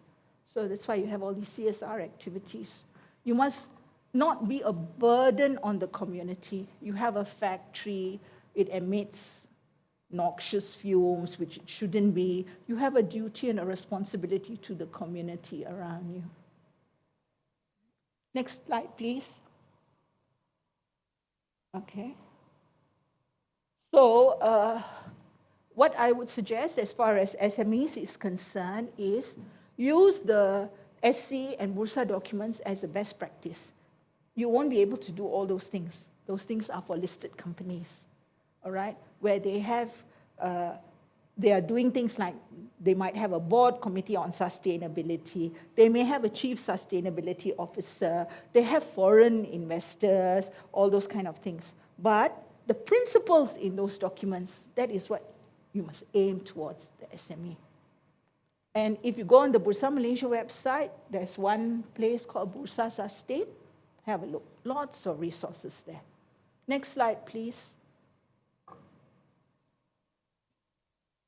All right, this is just to explain the way in which Bursa works, which I think is a good way to do any kind of report. Okay, any kind of report. You must understand the spirit of the principle. You must implement the principle. You must make fair and meaningful disclosure. So, you see, you understand the principle. When you implement, you got certain problems. When you disclose, when you report, you must make fair and meaningful disclosure. I can give you a personal example. So I was telling you I was in Myanmar, right? So we have to do license compliance. So the license is very thick, and every condition, every year, we have to show that we have complied. Who wrote the report? I had to write the report, okay? So the thing is, a simple example, because of the history, because of the army control and all the rest of it, Myanmar had very similar laws to Malaysia, because all British laws now. But laws are not implemented, all right? A simple example, you want to build a telecom tower. You go to somewhere, somebody got land, school, rich man, poor man, paddy field, whatever. So you want to rent the land. You say, I want to pasang my tower here. I pay you every month. I pay you 100 ringgit every month. Happy. Landlord very happy. Okay. Must sign agreement. All right? Why must sign? You and I shake hand, good enough lah. What for want to sign agreement? Oh no, my boss in my HQ insists must sign. Okay, sign agreement, 100 ringgit every month. So this notion that I have to report back to my HQ, there are audit principles, there's an external auditor, I am listed, compliance is important, all this is just not there. So anyway, so sign agreement. Sign agreement, go to stamp office, because must stamp agreement, otherwise legal department will jump up and down. You go to the stamp office, what for you want to stamp? How much to stamp? Because they've not had to do it for so long. So why you want to do this? So then you sit there and you explain, you know. So some of my colleagues who are the lawyers, they say, I'm so tired. I've been explaining and explaining. I have to do this because headquarters will ask. It's a compliance issue. Mama, oh, okay, come back in 2 weeks. And then every 2 weeks you have to go back because they can't figure out. They don't know how to calculate. You calculate and you tell them they're not sure if it's true. So what happens? You have to build the tower because it says you must build within 6 months or 12 months or whatever. So what happens? The guys on the ground will go and build the tower. You have an agreement. It's not stamped. Compliance issue. So this is what I mean. You must explain. You must justify. You must put down the context. So writing the regulator, it's a bit embarrassing now. You're writing to the Myanmar regulator that you tried to comply with the Myanmar laws, but the Myanmar people were the ones who didn't understand, and therefore you could not comply. And therefore you should not be penalized. This is the thrust of it. You see? I did this, I did A, B, C, D. The problem I faced was E. I have alerted you to this problem, but it applies till today. So it's true, the tower may not be legal, strictly speaking, but we have done all our part and you yourself are aware. What can they say? They can't say anything. Because it's true, they know. Because we go and complain, the system office won't accept our agreement and all that. All right? So you justify and you must explain the context. No need to be scared. And then defend yourself. Next slide, please. All right, so the new Code of Corporate Governance, I was telling you that it included all these provisions on board responsibility for sustainability. So the board has to integrate sustainability considerations in its decision making. So that means if you, for example, you want to build a new factory, so you need money. So you go to the board and you say there's a proposal to build a new factory in ABC place. It will cost us 100 million ringgit. We can get financing from Maybank. And then they'll say, where are the ESG considerations? Are you clearing new land? If you are clearing new land, what about the animals there? Have you done an environmental impact? Is it good for us to build an office building there? Are you going to displace people? Some of these maybe got stingan there. What will happen to them? So all these issues become important, whereas last time you can say, just clear the land, get rid of all those people, get the building up and running 15 months max. Now cannot. Okay. So this is the change. It's a good change, I feel, that needs to take place. All right, next slide, please.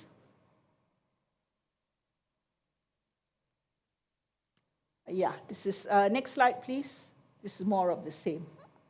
Next slide, please. Okay. All right, there's an alphabet soup of acronyms. This is TCFD. TCFD is basically the domain of Bank Negara. Okay. So there's a task force on climate-related disclosures. So at the end of the day, when you look at reporting, it's about disclosure. What did I do? What good things happen? What bad things happen? How will I mitigate the bad things? That's it. But you have to have this in your mind. All right? So this will apply in relation to financing.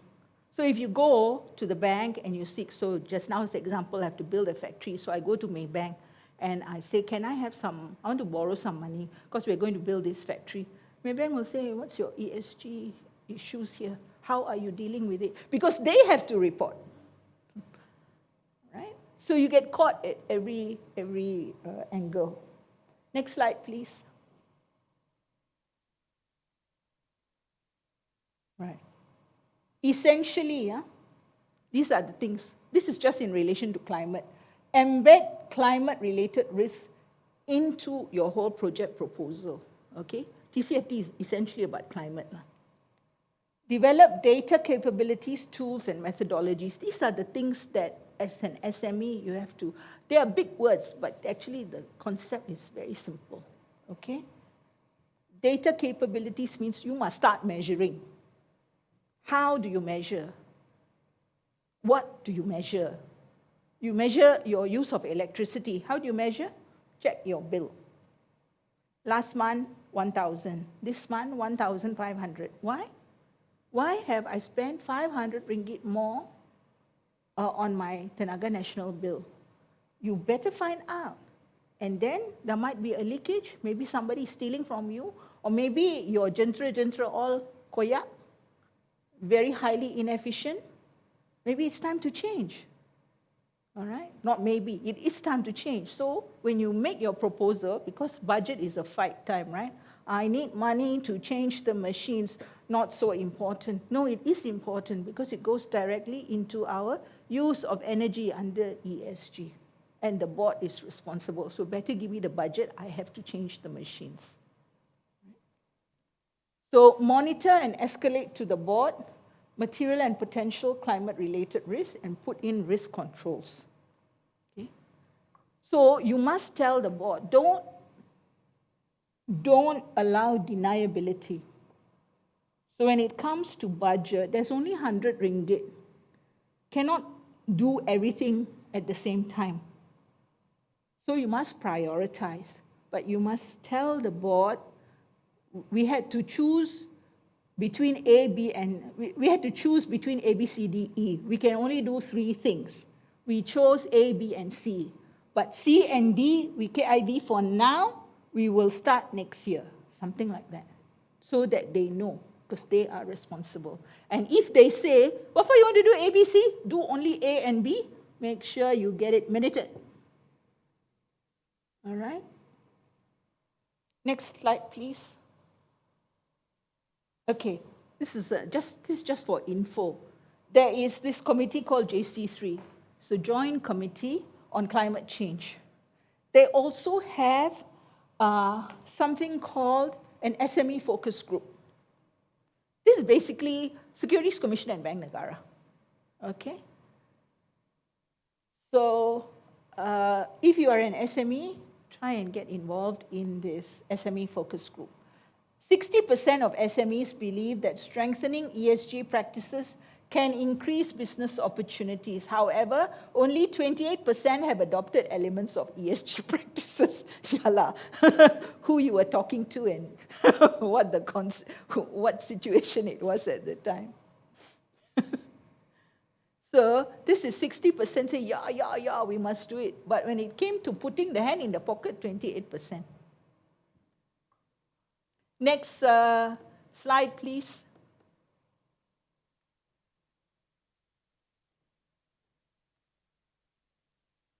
Next slide, please. Yeah, there's an application guide. So you just go onto the BNM website, and there's an application guide, okay? Yeah, next slide, please. Okay. So we know what the concepts are. We know why we have to know. We know why we have to do because of all these concerns. So now we look at the benefit. What is the benefit?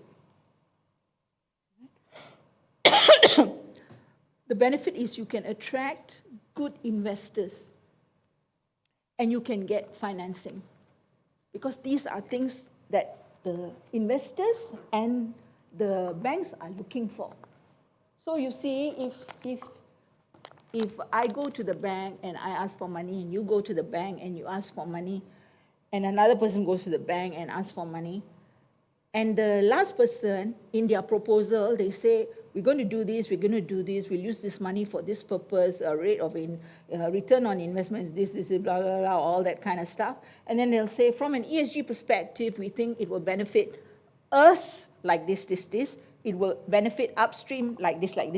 It will benefit downstream like this. If you are the bank manager and you need to meet your KPI of giving loans which improve ESG, who would you choose? Right? You have to make yourself attractive to the financier. And one way of doing that is implement ESG. But it has to be real. Okay? It will improve your reputation.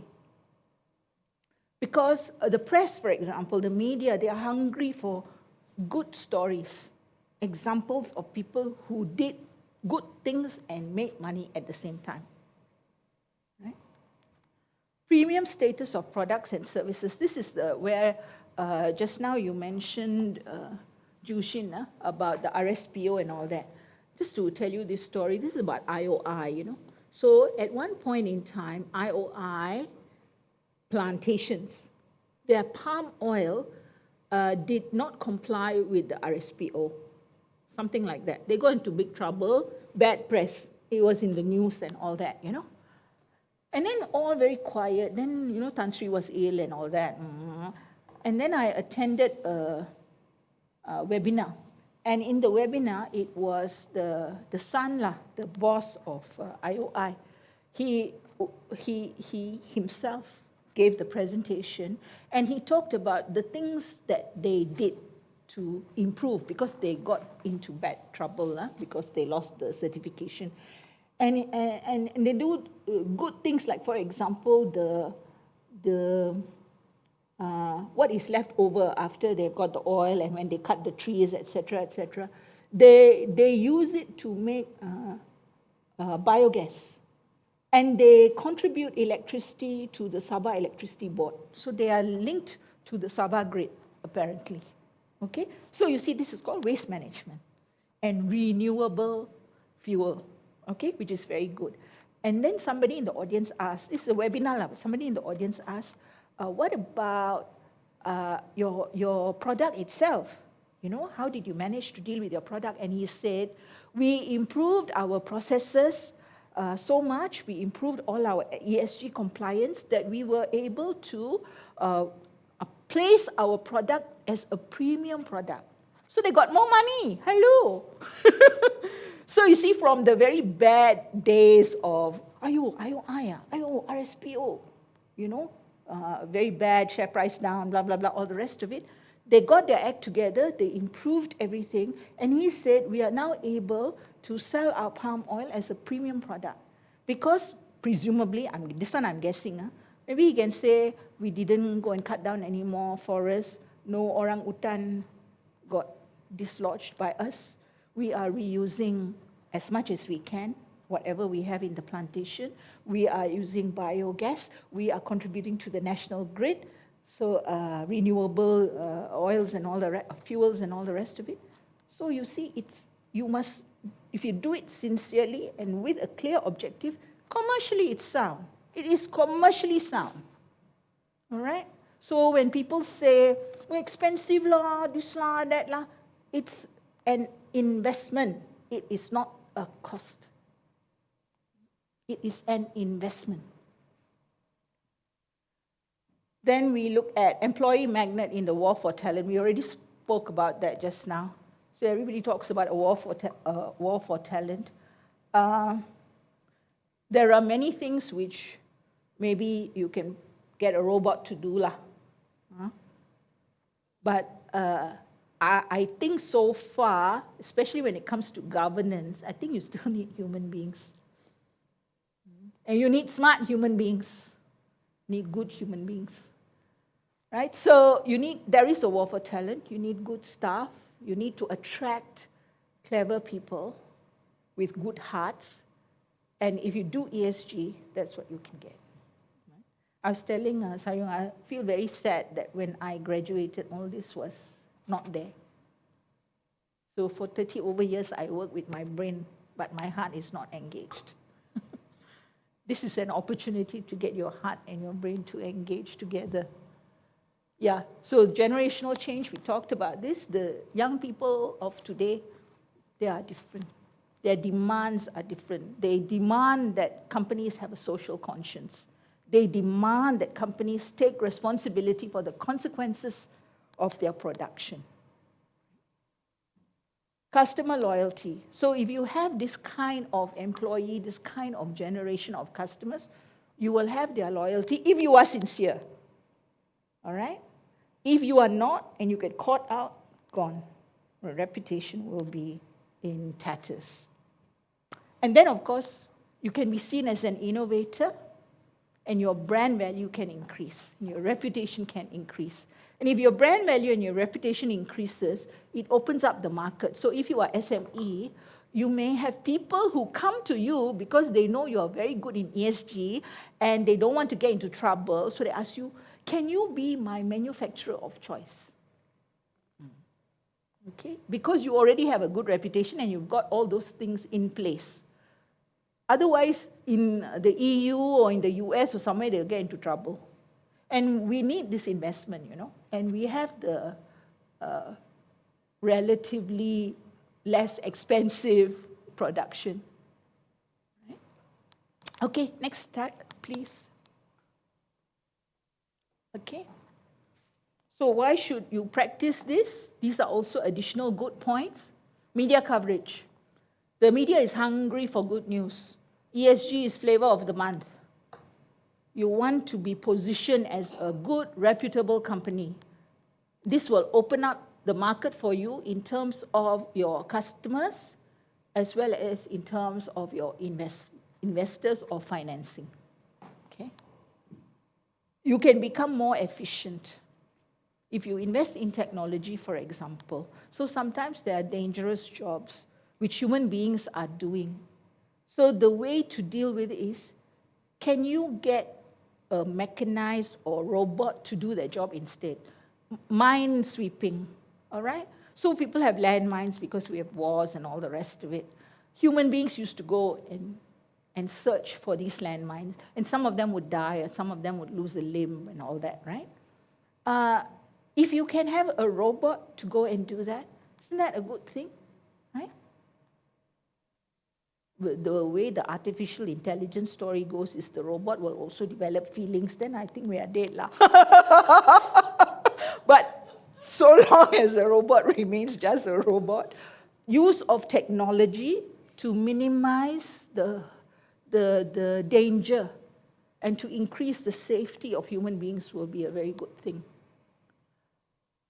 So when you sell and when you market, these are the stories you must talk up. You must talk up your product like this. And you have something to say because you're actually implementing it. It's not bluff. Right? Very good risk management. Because actually when you deal with employees, when you deal with when you deal fairly with employees, when you are respectful of the environment, etc., you are managing your risk, right? Because once it comes out, the effect can be very bad. And the effect is bad not only on the community, it's bad on you and on your brand, etc. Some people don't realize this. So, we had this problem in, it's got a funny name, this sungai in Johor, Ting Ting, Sungai Ting Ting. Huh? And then, there was some car workshop or something upstream that just chucked all the old oil, etc., into the stream. See, why do people do that? Because they feel, I'm not going to drink that. And they don't care about all the people downline who are going to drink it. Well, they got caught. But I don't know if they were severely enough punished. That's the problem in Malaysia. We should have more severe punishment for these people. Stakeholder engagement is very important. All right? This will also help you to combat allegations of greenwashing, which we'll come to. All right? People think you are just telling stories. You are not sincere. And then, of course, there are McKinsey and gang, they've all come up with reports on how ESG helps revenue and profit.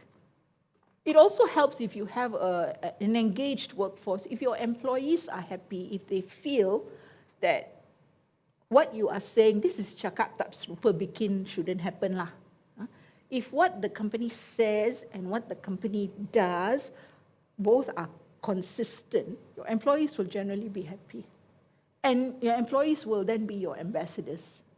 And so they will be the ones who, this is word of mouth, don't have to believe the Star and the Age and all these fellas, The employees will be like, hey, very good company lah, I work for a good company. They actually do this, because your employee will know whether it's true or not. If you say we do this, but that fella knows that actually you don't do it, that news also will spread around. Next slide, please. And then, of course, there are things which we never plan on which affects us. So it's good to have a good plan, but you don't know what will happen. So you see when COVID struck, I think the amount of plastic that was used, all those PPPs, and then where was it disposed of?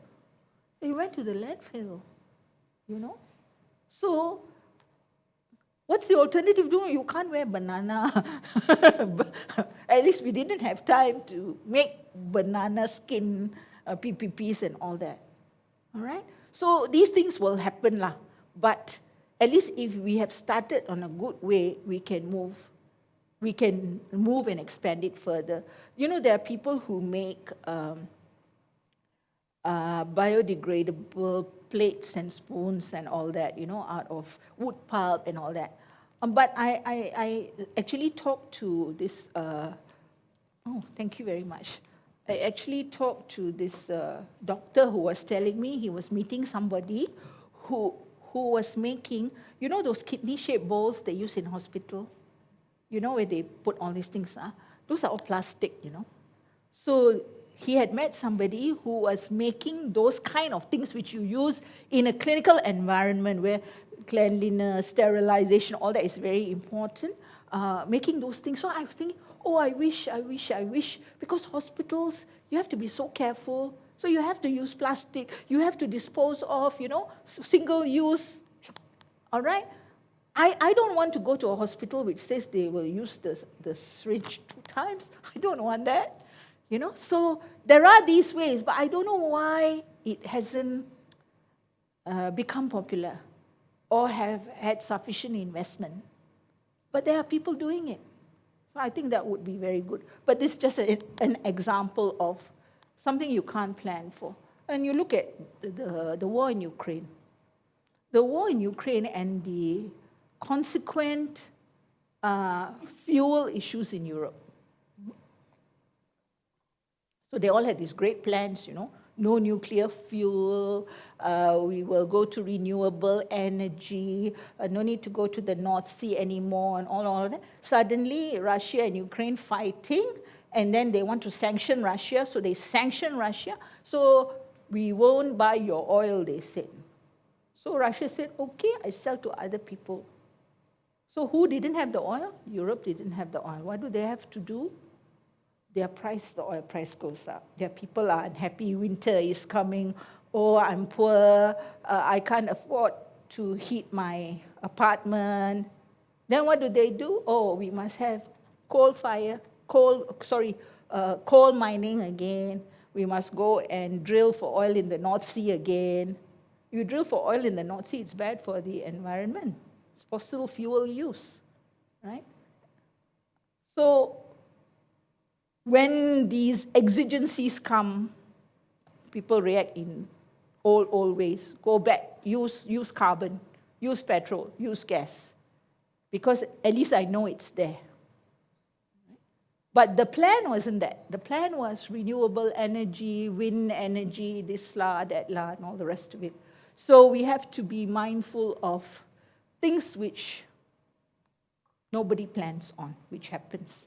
Next slide, please. So we come to standards. So we know why we need to do ESG. We know what is ESG, why we need to do it, what are the benefits. And one very important part of ESG, especially for those which are listed, but in terms of SMEs, I would say we also need to know this. It's not enough to do, you must report. So it's not CSR, because CSR is the part in the annual report, you got a nice photo lah, giving gift to anak yatim, or all the staff going and helping the animal welfare people, or the orphanage, or the whatever. All right? Oh, we gave this so much money here. Our staff have been going every week here. That's not ESG. ESG is measurement, compliance, reporting. It must be transparent. You must have standards. One of the biggest issues faced is so many standards. And they are in various stages of finalization. So one of the oldest standards is the GRI, which is the General Reporting Initiative. Okay? So essentially what it means is if you don't have standard, you tell your cerita, I tell my cerita, she tells her other cerita, then it depends on how good our PR people are lah. But you don't know whether it's true. You don't know whether it's better than last year. You don't know what's going to happen next year. So the notion of reporting is there must be a trail. There must be historical data, there must be reporting data, and then your future plan. Whether you do or you don't do is a different case. If there's another pandemic, there are many things we won't do. If there is another war closer to home, there are many things we won't be able to do. Right? But the notion of standards is you follow a standard. The standard will require some essential information gathering. The standard will tell you what all you should report on, and then they will tell you, you must continue in this and you must improve. So this year, I don't know lah, I will check my electricity bill every month and see whether it goes up, goes down, and I find out why it goes up, why it goes down. If I can find out how to make it go lower and lower, good, that will be my plan for next year. Don't have to dream big dreams, Basic things. Water bill. How much water are we wasting in the office? Is there something we can do to reuse the water? Do we have rainwater harvesting or not? How much will it cost to have rainwater harvesting and link it to the bathrooms, let's say? All right, so we don't have to think about, fancy stuff. Start with water, electricity. How many staff do I have? What are their complaints about? I find that the people, you have to talk to people and they will tell you. So if you want to improve a process, you don't go and talk to the chief engineer. You go and talk to the guy on the ground. Because he will know, because he does it every day. If we just changed that pipe, if we move that pipe from there to here, I tell you, we can save 100 ringgit every day. He knows, because that's his job. So you have to talk to the right people. Start small, start simple. Just start. Next slide, please. Right, these are other standards, so there are so many of these standards. Some of them are basically financial reporting, which the auditors have to learn, right? But if you ask me, the financial reporting must be a reflection of the non-financial reporting. This is what ESG reporting has brought to the fore. It's not just all dollars and cents. It is what was your impact on society, on the environment, on the economy. What decisions did you make at a governance level that had all these impacts? And then translate it to the financials. Right? Non-financial reporting is very important. That is where you tell your story. That is where you tell why you prioritize something over another. That is where you tell what you did right, what went wrong, how you will improve. You must always see it as a process. It's not a one-off report. It is a process. Next year, I will improve. Next slide, please. Okay. These are the common issues, unless you can tell me a few more. Issues faced by SMEs or issues regarding SMEs and ESG. No interest. No interest because they don't see its relevance. And sometimes due to the no interest, there's no policy, the boss doesn't care. An internal policy means it becomes a company policy. It means you have to do it. But there's no ESG policy because the boss doesn't know why there should be one. But unless you articulate a policy, your employees won't buy in, can't buy in, and you need your employees to buy in. And I think that's very important because your employees will be the first resource that can help you in your ESG journey. If they believe something good is being done, people are very happy. People are generally happy to do good things, There's too much bad news in life. So I think, especially if you get young staff become demotivated old staff.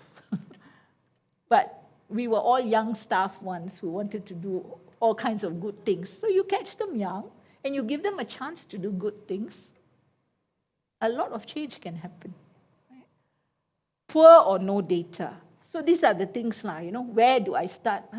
Start keeping data. All right? It must be the relevant data, we look at that. All right? You must keep track of the electricity bill. You must keep track of your water bill. Right? You must keep track of how much rubbish you throw maybe, or how much paper gets wasted, for example. All right? Just start keeping track. And you may start manually, but you must always think how to make it a system. All right? Because this is grunge work, there must be a system that will help you to measure. So link it to procurement. All right? We bought 100 reams of paper. We used in 2 months. We bought 100 reams of paper. We could use it for 4 months. What was the difference? We got legal department to not print. Legal department always wants paper. I know I'm guilty. I want to read the paper document, right? But it's a real example, If you get legal department to do things online, you will save a lot of paper. And they will all need very high-powered glasses. That's the cost. Okay? Then, as I mentioned just now, there are different standards. Don't worry about standards, you're an SME. Let your downstream and upstream worry about the standards. Okay? Because the standards, it's about compliance reporting. You just have to understand what are their issues. Are their issues environmental waste? Or is their issue forced labor? Or is the issue something else? All right? Too much greenhouse gas emission. You address that issue. Don't worry about the standards at SME level. That's for the big boys to worry about. ESG strategy lacking or non-transparent. Well, that links to no internal policy. Nobody even thinks it's important what strategy you're talking about. Ratings. Okay, this is also an issue for the big boys, not the SMEs. But there are some agencies that will rate you on ESG, And then there's a big fight by the person who is rated because company A thinks XYZ is more important, but company B, the rating agency, thinks PQR is more important. So PQR gives me a good rating, but ABC gives me a bad rating. So am I good or not? All right, so this is something that has to be, it will become better in the future. So from an SME standpoint, I would say, not a big issue for us now. Big boys are facing this issue. From an SME standpoint is to start now, do things to make sure you are attractive. Attractive to your customers, attractive to your employees, attractive to your investors. Assurance. Assurance actually means audit. So you see, you write this report and you say, I was very good, I did wonderful things last year. I did A, I did B, I did C, I did D. All bluff. All right? So assurance it's a new word for me. I never heard it being used in this context until about 5 years ago. Assurance is basically your auditor auditing your report to see whether true or not. So what they say now, what Bursa says now is, first step, get your internal auditor to check. That means you must have internal auditor. If you have a SME with less than 10 staff, a bit hard lah. But maybe you outsource your payroll, you outsource your auditing and all that, you get your internal auditor to check. Or if you are such a small company, doesn't matter. Whoever is interested, make sure the information is true. Because if somebody asks you, you better be able to justify. What Bursa suggests, and this is for the big guys, is like every 3 years or every 4 years, you get external assurance. So let's say your auditor, your annual financial auditor is PwC, let's just say. You can get EY to do your assurance for ESG. All right? But you don't have to do it every year because these things are expensive. But there should be assurance. And then, of course, greenwashing. Greenwashing is basically telling lies. Telling lies and being caught. If you're not caught, nobody knows it's a lie. There was one minister, right, who said it's okay if you steal so long as you don't get found out. One of our ministers, I think he said that. Yeah. I think he might even be in the cabinet now. Anyway, so this is when you get found out. If you get found out, you see, it's like Elizabeth Holmes just now. Don't you think Henry Kissinger is, I think he's 100 years old now. But he came on TV the other day. I actually watched because I wanted to see this man is still alive, still speaking about China and the US and all that, all right? So his brain is still very intact. Wouldn't you be embarrassed that you were on the board of Theranos? Fraud, okay? Fraud. So if you are Larry Ellison is a apparently very proud man. There's this joke I must tell you. There's this joke. What's the difference between Larry Ellison and God? God doesn't think he's Larry Ellison. You get the joke? Because Larry Ellison thinks he's God.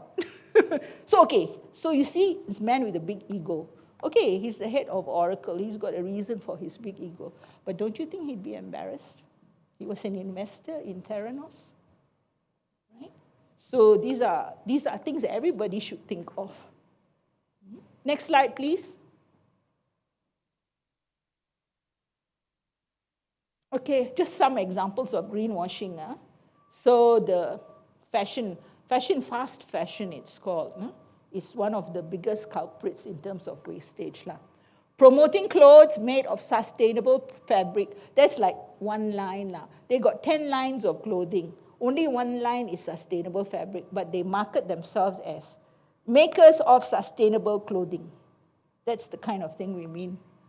Ingredients in a product being described as natural or organic, when only some of the ingredients can be described as natural or organic. I mean, you go to the supermarket, everything is natural and organic.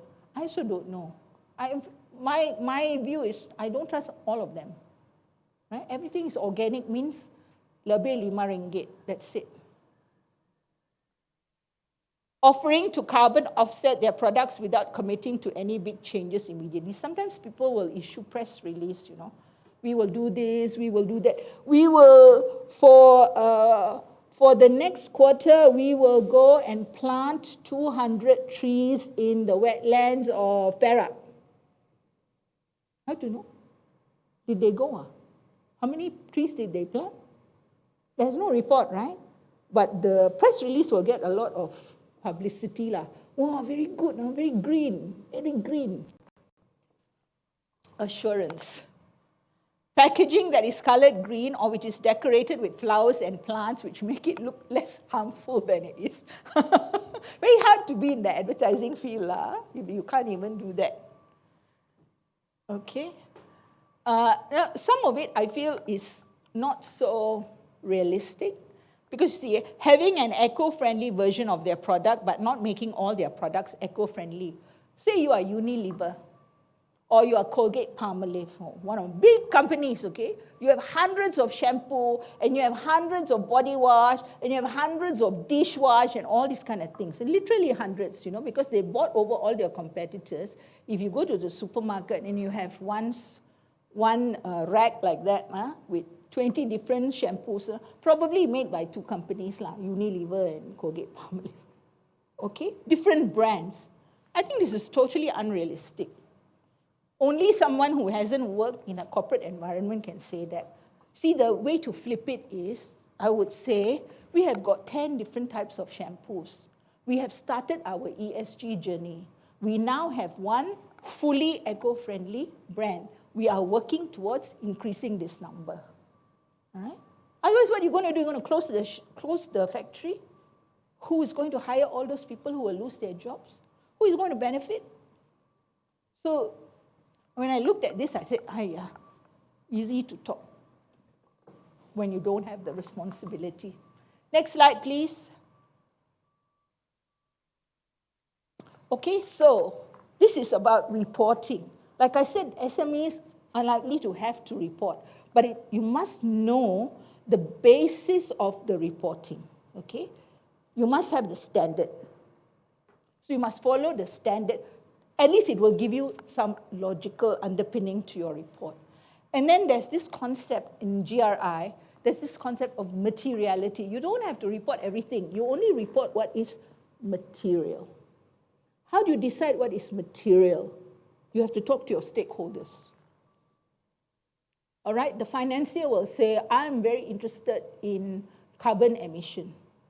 You talk to your employees. Employees will say, we are very interested in fair work practices. Then you go and talk to some NGOs who have been causing you trouble, and they say, what is important to you? They say, we want to know your policies on animal welfare. Do you test your products on animals? So when you gather all this information, and then you have to sit down and to make sense of it, which is material for you at this time. All right? Is it material because it affects a lot of your products and services? Is it material because it affects 90% of your profit? Is it material because you have factories in 5 different countries, and in all 5 different countries, they said the same thing in terms of materiality? So you must determine materiality, you must agree on it, the board must agree on it, and then you report. Now, it could be that the SME is doing something which doesn't fall into their materiality. Okay? So it doesn't focus on their report. But that's okay. Then you tell yourself, oh, for them it's not material. That means, phew, I got time. I got time to improve my processes so that if 2 years down the road, they come around and they say, we want to check your factory. What are your emissions like? What are this like? I can show a good report card so that they will continue to ask me to be their manufacturer of choice. Right? There's a silver lining everywhere. You just have to open your eyes to it. And then, of course, there are supposed to be publications. If you are a big company, you must publish. Bursa requires it. Okay? So it's a good idea if you have nothing to do and you are having insomnia, go and read ESG report. They're very thick. But the pictures are nice, but very thick, especially the compliance part when they list out the standards. No, and then you can see the difference. You see, a big company like Rio Tinto, mining company, okay? Huge report, because they have such major implications on the environment as well as the people who live there. So publication transparency, audit and assurance. So this is the simple thing. So if you, as an SME, you think, okay, I will just do it internally, right?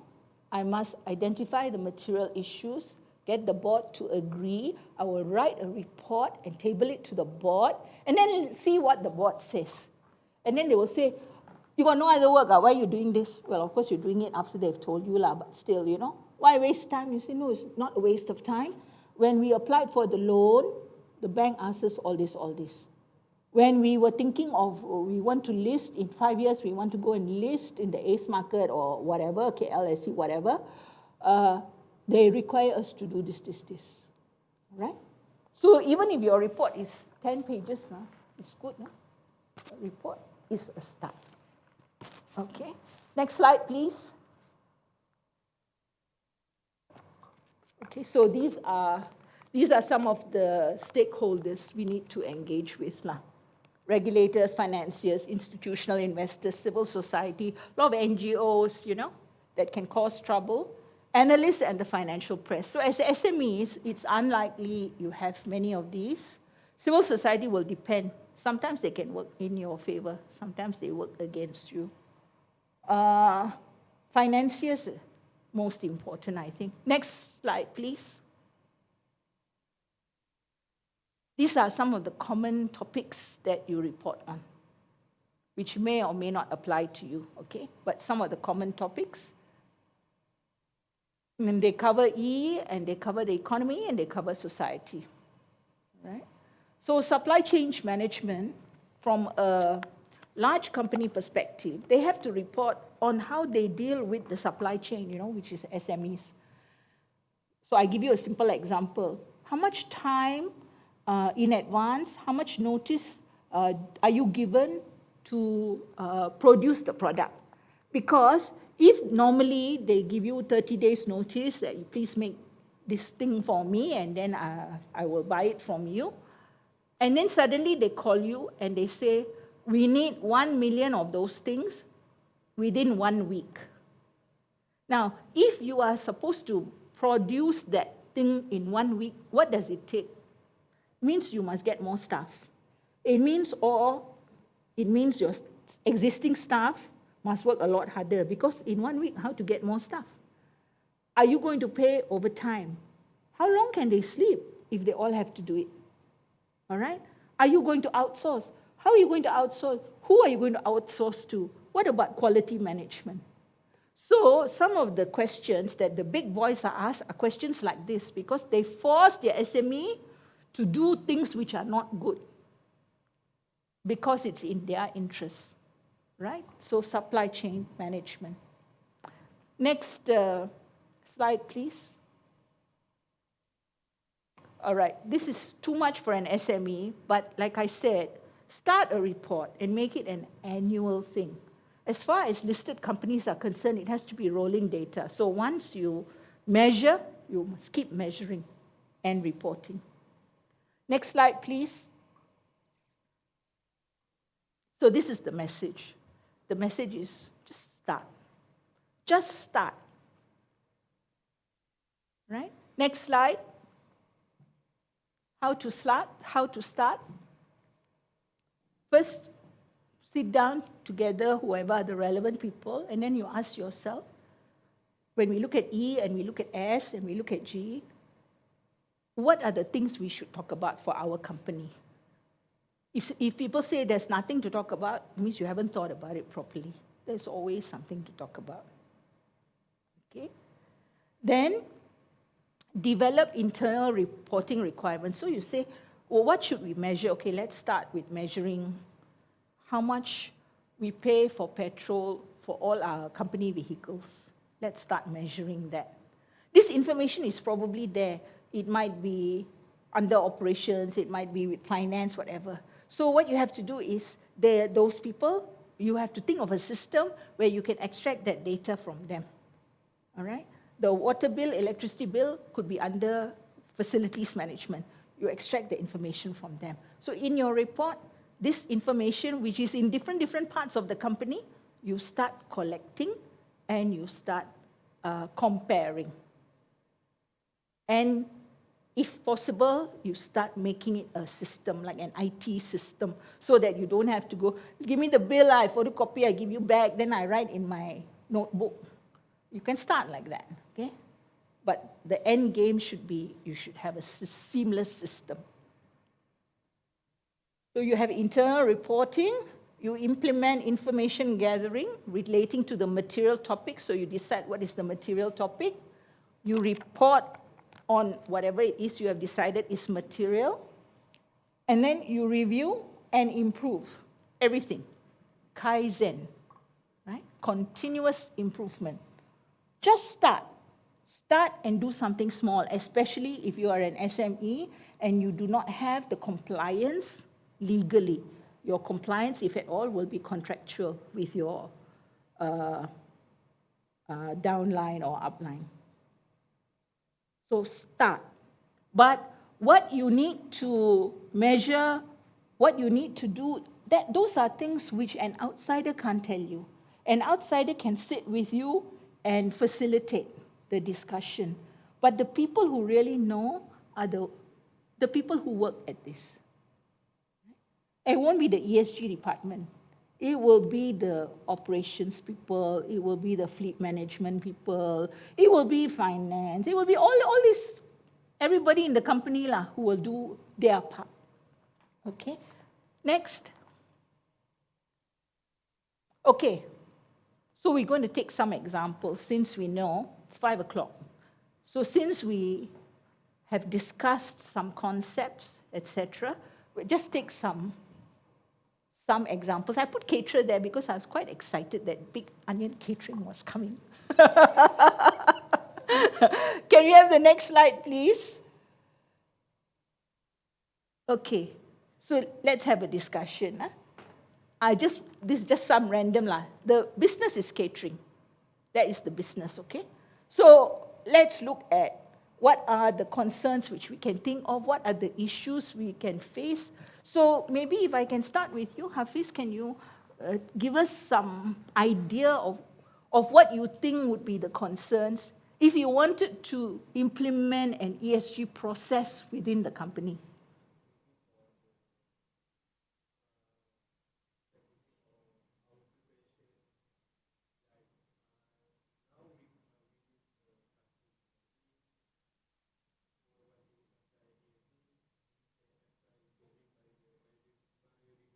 Mm-mm. So you are saying the containers that you all use currently are plastic.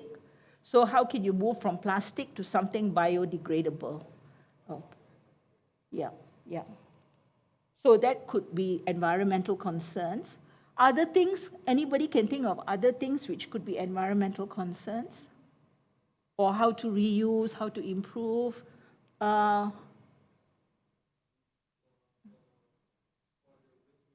ah,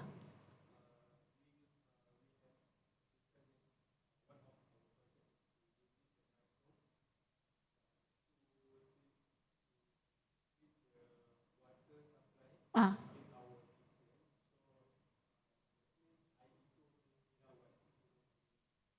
Can you speak a bit louder, please? Use the microbes to treat the water in the kitchen. So you reuse the water.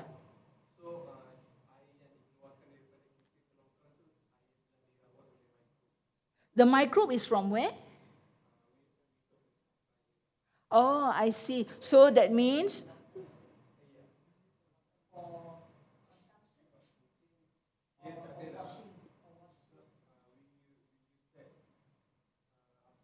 Hello.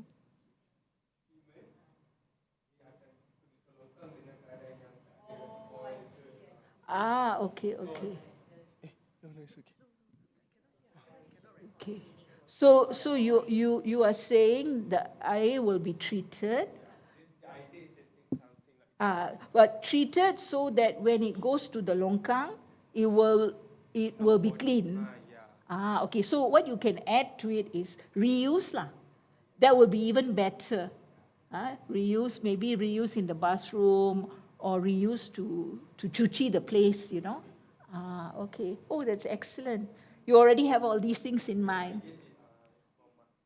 The idea is from our top management, and we get discussion with our maybe a potential Investor. advisor from the waste management company, something like that lah. The idea is there, but we want to make there is just a rough planning.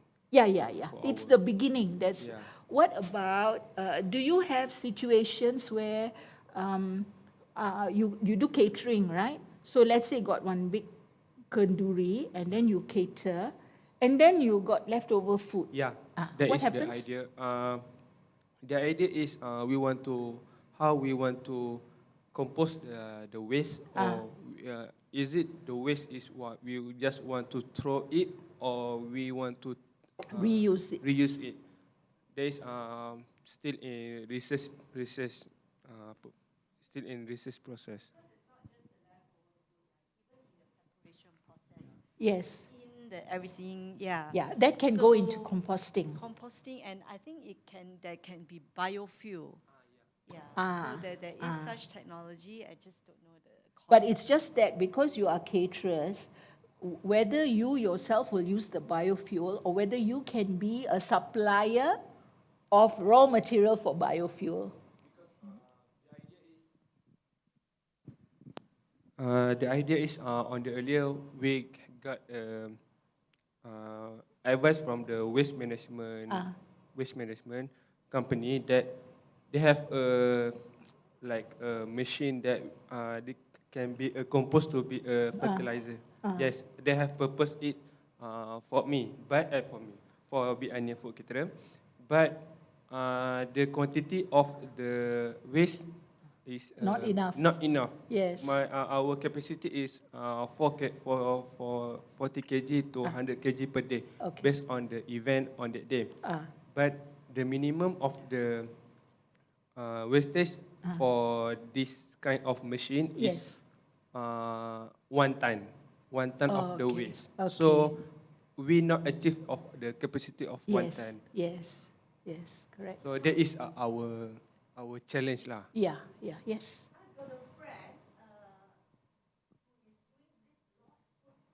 Yes. Yeah. Well, lost food is a bit different. If I'm not mistaken, there is a group called the Lost Food Project. Mostly that is raw food. That means vegetables and things like that. But there is another group called What a Waste. Yeah. And What a Waste does Found cooked that- food. I found that on FB. Yes, Then yes. I I have tried- used them. I have used them because, well, sad to say, this is when my mother passed away. So after 15 days, we have to give a kenduri, a lunch lah. So I called them, and you tell them ahead of time, and they asked me what is the menu. So I told her rice, this, papadum, this, or whatever. I told them everything, and I said, because you don't give invitation, for such a thing.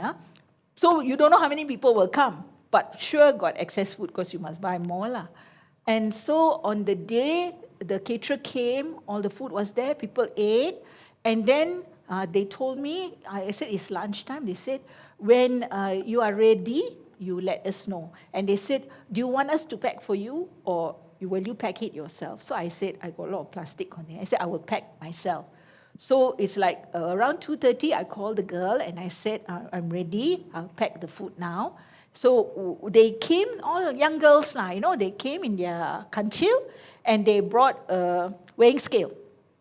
So they brought the weighing scale, and I had already packed the food in the plastic container. So they put there, and they will record, rice 2 kg, okay, papadum 2 kg, like that, curry, this one like that, based on the menu I had given, and then they will post it on Facebook, on their page, and they will say, today we collected 36 kilograms of food.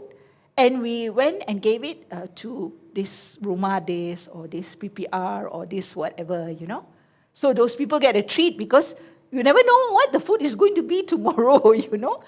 Different. So this is cooked food. So that's a good avenue for you, lah, Bis. That's very good. So what about food safety? Is there anything which we should think of? Not yet for the food safety concern. You see, this is an example of cost implications. If you are a small-time family catering business, so you have 6, 7 people, mother, father, and 4, 5 children working, you are an SME. Okay? But if they're going to have regulatory concern, must have this medical clearance, that medical clearance, this certificate from KKM, that certificate from KKM, it will increase your costs. And for that kind of micro enterprise, this cost increase is huge. Right? So then but it's safety. Some people will say, oh, but it's health and safety. And I say, but in Malaysia, we eat next to the drain also. You know what I mean? So it's a balance. It's very dynamic. So waste management, you already talked about the waste management. So there's water reuse. Also, the cooked oil. Now there are many places, right? What do you all do? The cooking oil, use cooking oil.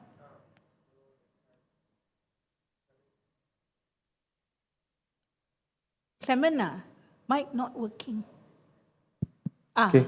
Currently, for the oil that have been used, we just store in the a container that we will sell to the people buy, so right? the people buy and maybe from they will reuse it again. Yes, but do you know what they use it for? I know some people make soap. It's used to make soap. I don't know what else it's used for. I hope it's not used to cook again. This is why you need assurance. You need a third-party audit.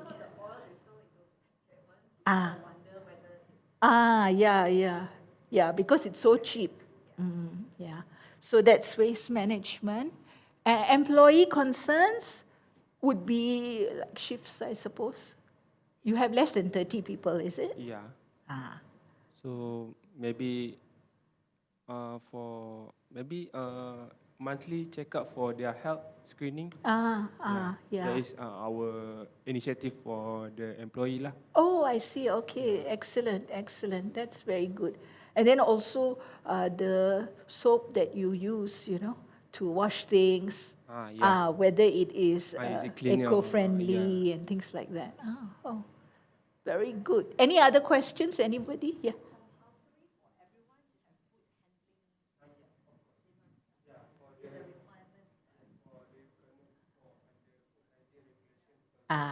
That one is KKM, is it? So Ministry of Health. You see, I during the pandemic, as we all know, a lot of people stayed at home and started cooking, right? So I have bought food from a lot of mostly ladies who have cooked like this. And then that page, I thought it was quite good. So first it was anybody okay, I want a cake, okay, I buy from so-and-so. I want satay, I buy from so-and-so, that kind of thing. But after the pandemic, they instituted a rule that those who want to sell food, we give you 6 months notice, you must get your KKM, your typhoid and this. And then they have to write whether got pets or not in the house and things like that, So I thought it was very good, very corporate in a way, my Facebook page, okay? And so after 6 months, if you don't have all that, you cannot post for food. So they give you time and they educate the people. And then the training to get the KKM, there's some training you have to undergo, is online. So you go for the online training and then you get your sigil and you get your typhoid shot. Oh, very good, improvement. What else? I know, catering, how you travel to the place for the food. Because this is fuels, use of carbon, you know.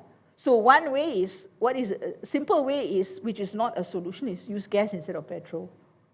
Natural gas instead of petrol. It's cheaper and it's supposedly better for the environment, but not according to all the people who are protesting now.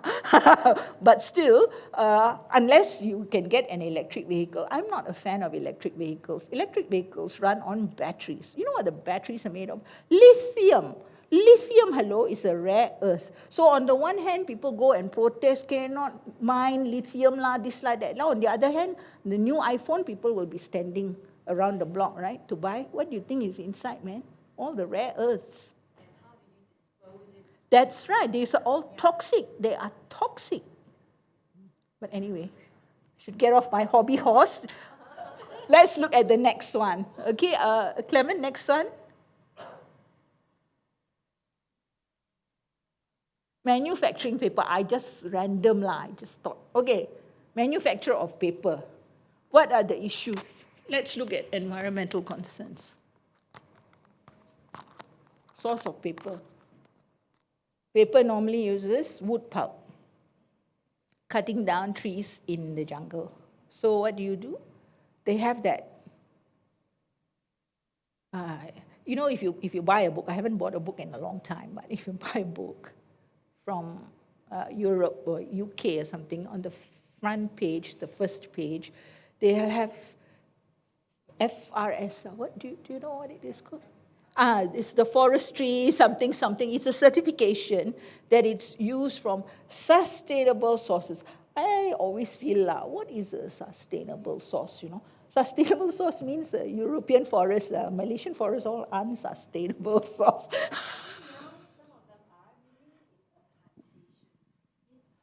Natural rainforest, but it's a tree plantation. So therefore, you, after felling the trees, then you regrow them again. So it's not from a virgin rainforest or something like that. But the thing is that tree forest today was a real forest a while ago, you know. And the other thing is, what did they feed the tree to grow fast? Because these are businessmen, you know. They say, I can't wait 20 years for the tree to grow big and fat so that I can fell it for the wood pulp. So there are all these issues. But are tree forests common in Malaysia? Yes, sir. Now in Sabah. Sabah. Oh, okay. So some of them are actually. The certification is there. Okay. I suppose if trees, the original trees are already gone, what to do? Yeah. Okay, so that's good. So that would be one. The raw materials could be certified from non-virgin forest pulp. Health and safety concerns. Do you know anything about paper manufacturing? I don't, but my guess is, are there no chemicals used? I think there are chemicals used, right? So these are issues like, what are the chemicals used? How are the employees safeguarded in relation to the chemicals? And what about effluents? Excuse me. Because those chemicals will not be totally used. There will be leftovers, saki-baki and all that, thrown into the river.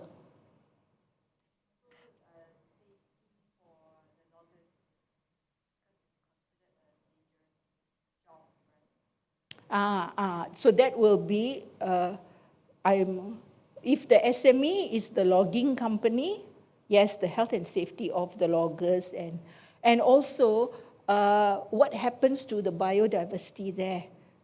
Because, you know, when you send men into the jungle, they will live there and they will eat whatever is around them, some of which are endangered species. I mean, this is the truth of it, lah. So it's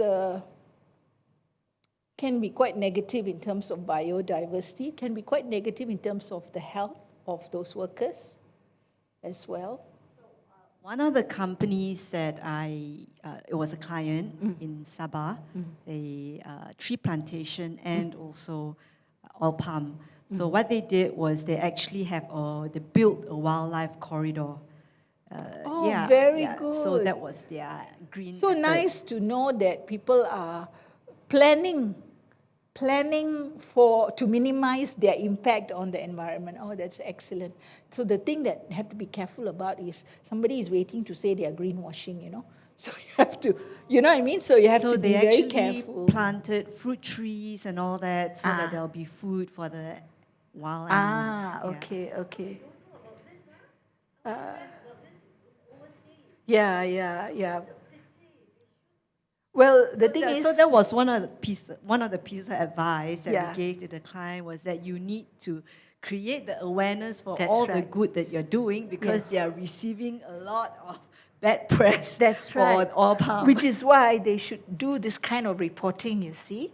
And because for them it's not compliance, it becomes a marketing tool. A marketing also for investment and finance. Excellent, that's very good. Waste management. So I think again it's a case of affluence because of the chemicals received. So Basically, I guess when you log a tree, the pulp is from the bark. What happens to all the leaves? What do you do with it?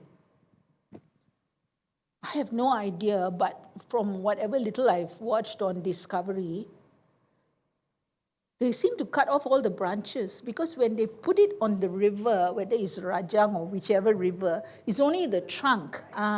So I'm assuming the branches and all have been cut, which is not Kind a of bad a waste.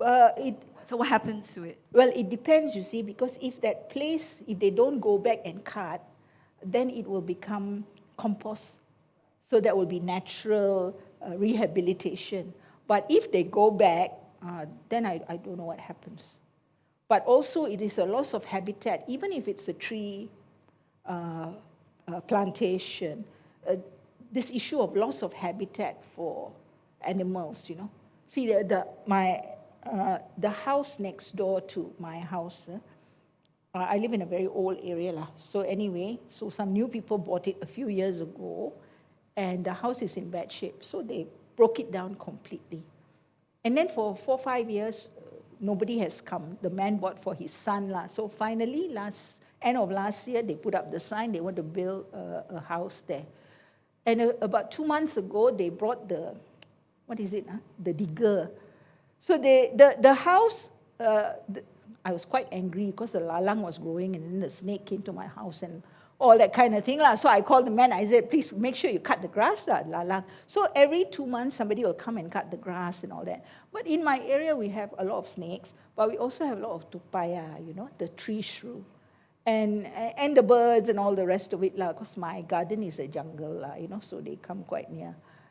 So when the digger came and started to clear, because they got wild trees which just grew. And you can see the tupai all running. They're running over to my side, you know, because they are losing their habitat. And then I was thinking, they didn't stop in my place. I have 2 dogs, you know. They just ran behind to the other side. I thought, what happened to them? What will happen to all of them? Now I was sitting there thinking, you know, this was their home and suddenly they've lost their home. But in a way, I'm happy that human beings are going to come and stay rather than the snake, you know, next door. And so now they are building the house. They dug up the foundation and all that. But the tupaya have come back because they stopped coming to my house as well. They used to come to my house because they eat all the seeds.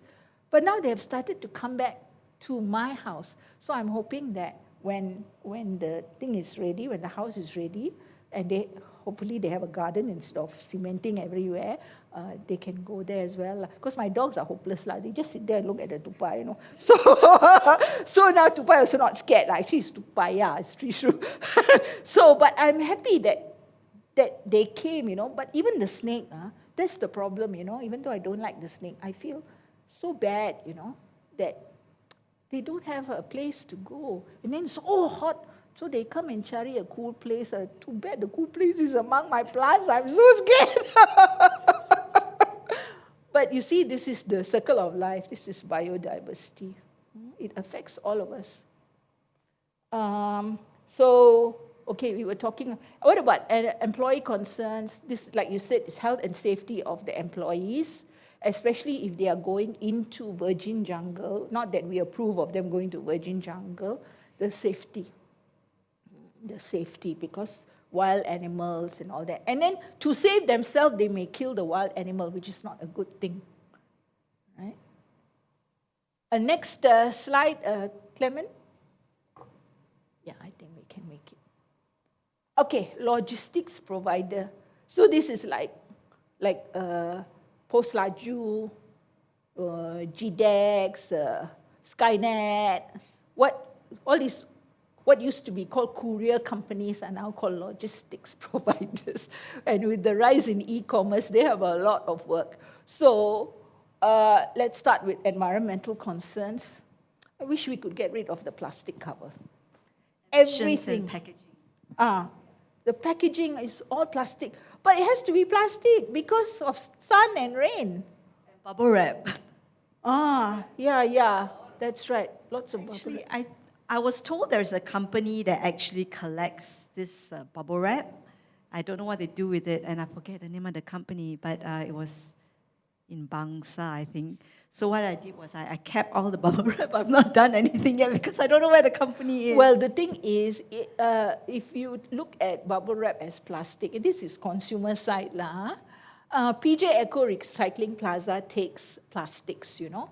This is in SS3. It's called the PJ Eco Recycling Plaza. It's part of MBPJ's initiative. And there's this group of young people, and their company is called Hara Makers, Hara. They are on Instagram and Facebook and all that. They have tied up with the PJ Eco Recycling Plaza to accept plastic. So, okay, this is last time story, yeah? They would accept like the Korea plastic things. They will accept plastic bag, the red color bag, the yellow color bag that we all use. They would accept a bubble wrap. But are those actually recyclable? Because my They understanding make is things with them. So what they have done, which I think is really quite beautiful, is they have made the one that I thought was quite beautiful. It's a lampshade.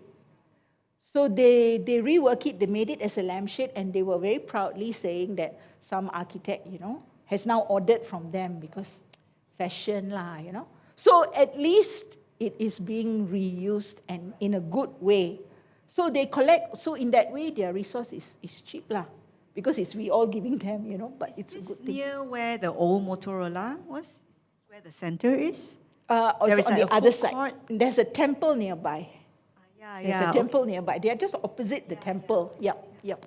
So they close on Mondays, so you can go and give that. Plastic bottles, so we'll come to this afterwards. Logistics provider, fleet management. So they will have a lot of vehicles. Okay, so one possibility is use a better type of fuel or a less emission providing fuel. Another possibility is moving to electric vehicles. I don't know what else to suggest. I mean, they still have to deliver. Make kan? sure that their vehicles are properly serviced so And that maintained. it doesn't develop. Serviced and maintained. Yeah. Amazon was trying to have delivery by drone. So I don't know whether that is more efficient.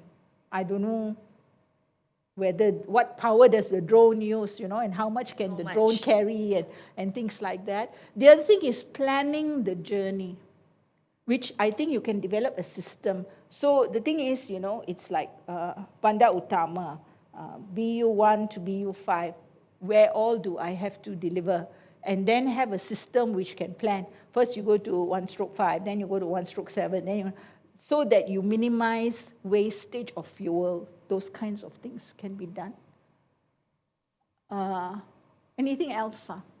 So I realized, for example, Lazada, right? So now you can do returns. And what they do is, if you want to do returns, they come and pick up from you. Oh, excellent. But because I live in a condo, so there are a lot of deliveries. So while they're delivering, They'll pick up. Yeah. That's very good. Yeah, that's very good. Next slide, please. I think there's one last one, if I'm not mistaken. Building maintenance services. So for example, whoever is doing the maintenance for this building, what are the things they can do?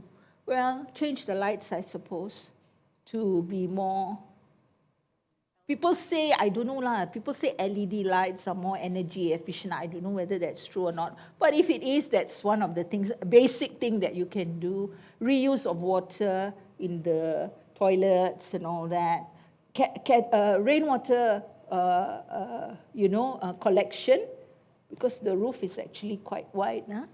Putting solar panels. So there was another client that was actually in the rain water harvesting and also grey water harvesting. Okay, so like kitchen water and all to be reused. You can actually treat and recycle those and reuse it. That's excellent. You have very interesting clients. But the irony of it was that this company, it was so difficult to get them to embark on the ESG journey, but they are already in doing the business. It. Yeah. I got no time for this. It's not important. Too busy doing.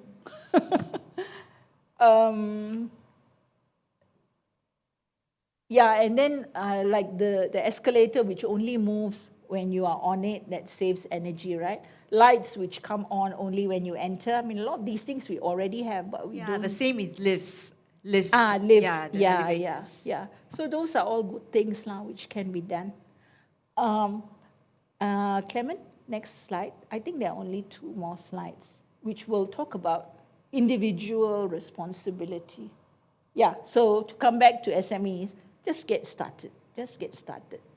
Start with what you know, and then it will grow from there. Next slide, please. Okay. The circular economy is a concept that is integral to sustainability. So what we used to do was what the linear economy, which is make, waste. You make it, you use it, and then throw away. That's what we used to do.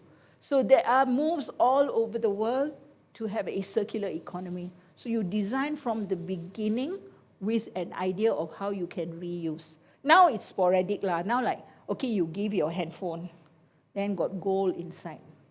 Okay, so people want to take the gold or the lithium or the whatever, but the plastic, how?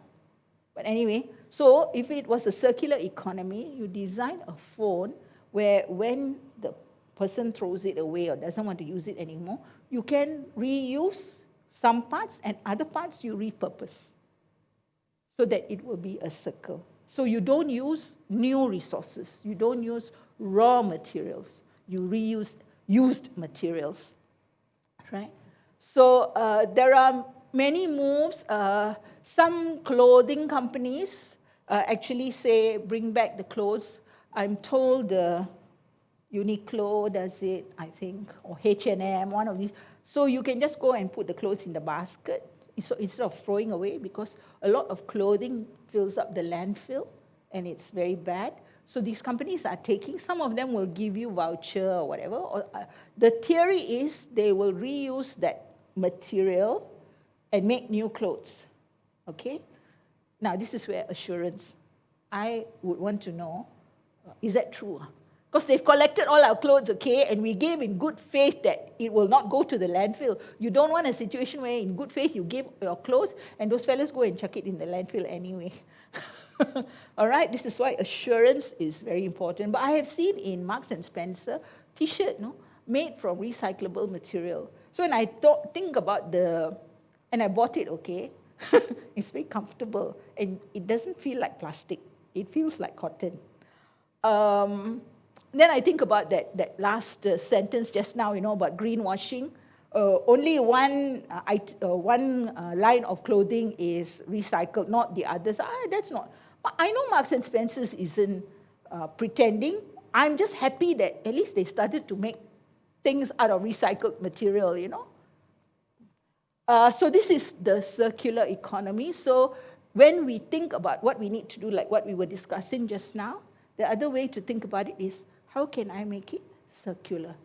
It's the reuse principle. Yes, the next slide. Right. So this is there are a few Facebook pages on zero waste. So it's about how to live a zero-waste lifestyle, which is also about minimizing waste, maximizing reuse, all right? And there are a lot of people in the Klang Valley, and there are a lot of people outside the Klang Valley who actually do this. So for example, I give you a funny, sometimes I feel is we are going back to the days when I was growing up. A simple example, soap. Okay? Nowadays, many people, they go and buy soap, which is in liquid soap. When liquid soap came, it was like such a big thing, you know, wow, you just press. And then people feel not gully, you know. So when your guest comes, you don't have to change the soap. You just give same liquid soap they also can use, I also can use, very good, no waste. But then you have all these plastic bottles when the soap is finished. So then we have refill stations, so you can take that bottle and go and refill the soap, so you reuse the bottle. But also, what has come back into popularity is bar soap. So, but you still have the piece of paper, but still, so you use that soap, and then you have less plastic bottle, right? So it's nice to know people, and this is what I mean, there are enough people who are interested to actually do all these things because it takes an effort. And so ESG is the right time for ESG. The population is ready for it, I feel, okay? But this is what I find the hardest. You must refuse. I still can't refuse. I still go shopping when I don't need to, right? But the principle is, say no. You don't need it, right? If you do get it, you reduce. Reduce your dependence, reduce your use. If you have already got it, reuse it, reuse it, reuse it, as much as you can. If you have reused it, and reused it, and reused it, try and recycle. So some people, they say, oh, it's recycle, we will recycle it, and then some of these people are very self-righteous. Recycling must be the last attempt. You should have refused it. All these fights always go on, you know, but say, never mind, recycle if you can. And then the last is let it rot. But not everything rots. So I think part of the reasons the Tupaya like to come to my house is I have compost. I live in landed property, so I have a garden. So my garden is a mess, and so is the compost bin. So they have lots of food to eat. My only concern is that the snake will get hungry and come to eat the tupai. That's the only thing I'm worried about. And the next slide, please. Okay, so these are some of the examples of the zero waste lifestyle, which I'm sure you've heard of it, but if you haven't, there are several Facebook pages on it. The local community is quite strong. And then they hook up with people with a similar interest. For example, there are people who are cleaning up Klang River, you know, near Quenching School there. They've cleaned it up very nicely in Friends of Sungai Klang, something like that they call it. And then there's another area near Taman Melawati where they've cleaned up. So then they plant plants by the side. They make a nice pavement. I hope I'm alive by the time they finish doing everything. I would like to walk along the river, all right, which will be really nice. So using a bamboo toothbrush, bringing your own bottle, reusable. Many of us know these things. Not all of us do it. And the other thing is, now and then you won't laugh. It's not a crime. Don't have to beat yourself up about it, you know. Sometimes I go to the supermarket, I've got 57 bags in the car, but I didn't bring it with me. Okay I get a plastic bag, it's not a big deal, you know. Or you can look at it the other way, which some people do. One plastic bag, if 5 million people thought like you, there are 5 million plastic bags. I'm not going to think about 5 million people, okay? I'm so sorry, 20 cents today I'll pay, I'll never do it again.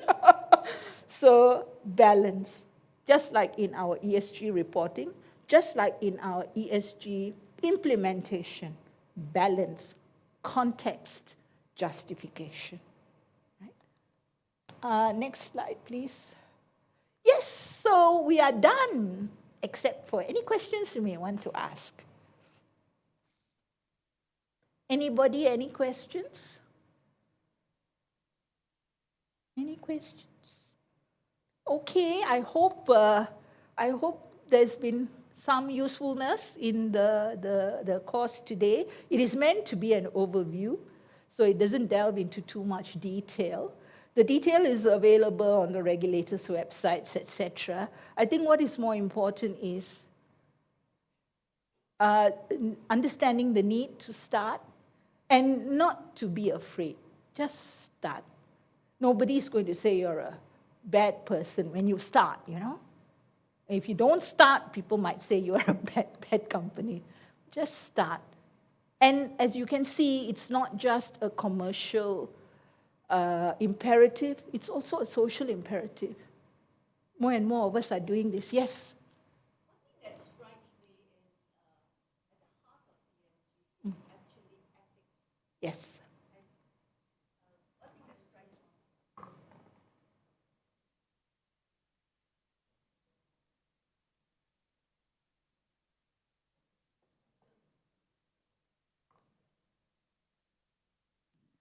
One thing that struck me is the heart of ESG is ethics. And ethics, you have ethics, you don't need rules.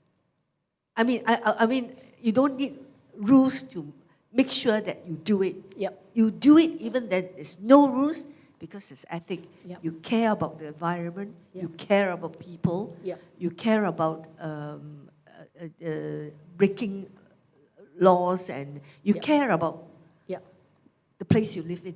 Yeah, but I think my response to that would be, yes, it's ethics, but you see, if you work in a company, and if this was 1985, and the primary duty of a company was to be prosperous and give dividends to its shareholders, then how do you exercise your ethical responsibility? Because the primary responsibility of the company is to the shareholders. So if you, and I really have heard this, you know, if you say, let's do some CSR activities, we are not a charitable institution. We are here to make profits for our shareholders. How to answer that? I cannot say it's unethical. It was the law at that time when I studied company law. That was the law, you know. There was no word stakeholder. The word was shareholders. But now it's a different time. The Companies Act has also changed. I learned 1965 Companies Act. Now it's 2016 Companies Act. Concepts have changed. So Which is a good development, I think. I think it's a good It's a development. very good development. So that's so why. behind it is actually education. Yes, yes. You know, Yes. I remember when I was in school, they talk about ethics and all this so Yes. much that Nowadays they don't. yeah, that you know, when I was leaving Shell and I was packing my things, I just can't take their pens and their paper clips, you know. Nobody was watching me. Yeah, yeah, yeah. And nobody knew. Yeah. And I mean, whatever I do, I take back also. They don't. Yeah, they yeah, won't know correct, lah. correct. And there's no rules against it. That's but right. because the ethics and education was like so deeply ingrained in you, you dare not do it. You know. Yeah. It's true. It's true. So there is a balance there between your own personal feelings and where you are working and your work environment. That's why I say if your work environment suits your natural inclination, it's a happy place lah. But very few of us are in that happy position. But that's also why we need to be mindful of the new and young employees, because they insist that environment must change to be good. They don't say the environment is bad, what to do, I also ikut lah. They don't. They insist the environment must change because that's a good thing. So good for them lah, you know. But like I said, they are able to do it because they don't have to send money every month, you know.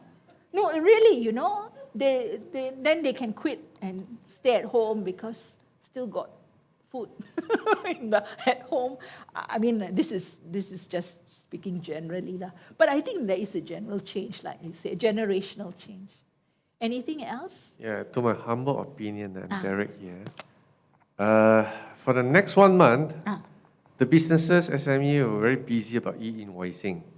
About Just what? e-invoicing. E-invoicing. Yeah, Oh, yeah. okay. I mean, next week, C-Team and IRB will have a forum. There are a lot of accountants, the direction. To minimize paper wastage, is it? Not really.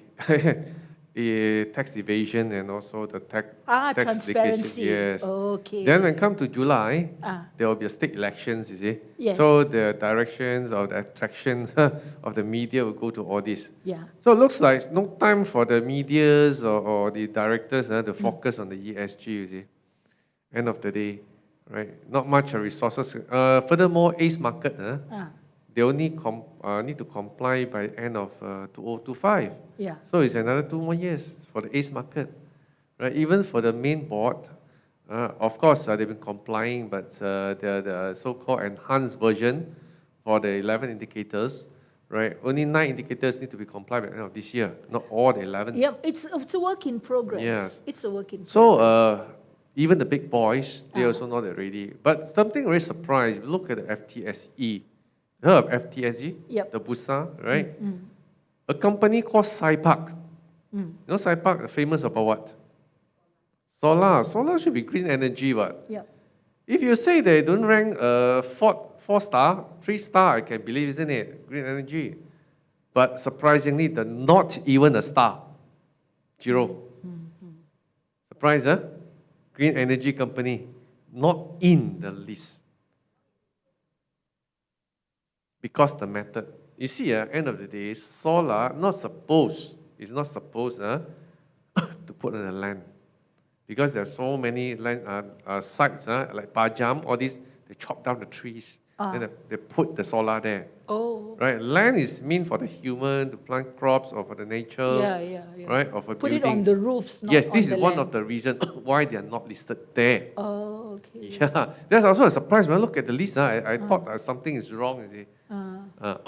But those, of course, like the banks, like the telecommunications, their position quite high, I mean, Yeah. the ranking. Yep. So, in view of that, as I say, SMEs, they hardly to put more resources. Just for instance, like you talk about poultry company, QL resources, they're also not in the list. One very simple reason, human rights. Now the foreign workers, the requested quarters, 1 room, 2 person only. They've been wearing chicken now. Hey, with what? With aircon. You know how much to invest per farm if with aircon? You'll be surprised, I'll tell you 1 million. How come aircon, how come so expensive? Do remember, a farm is far away from town, true? Each kilometer, the cost to put a substation is very expensive. Those farms normally, like I worked in a farm before, I mean a poultry company, it's about 5 to 7 kilometers. It won't be 10, 7, it costs about 1 million. To build the substation together with the cable. So imagine, like QL, they're having more than 50, 60 farms. Ridiculous, isn't it? So you see nowadays, let's say talk about this another minute. You know, we are enjoying a plate of KFC, snack plate, how much? Less than 20 ringgit. If we were to do all this, you know how much it costs? 50 ringgit lah. Can we afford or not? And somehow, actually, the chicken also, they requested to be air-cooled. Yeah, they send the representative to say that, we want air-cooled. Yeah, no choice. We built, right? Because the chicken, they also got chicken rights. So, yeah, we are promoting. Yeah, true. My ex-company, you see a normal farm, open air, it only costs us about 20 million per farm, means 20 flocks. But if you talk about the air-cool itself, it's just like a normal house.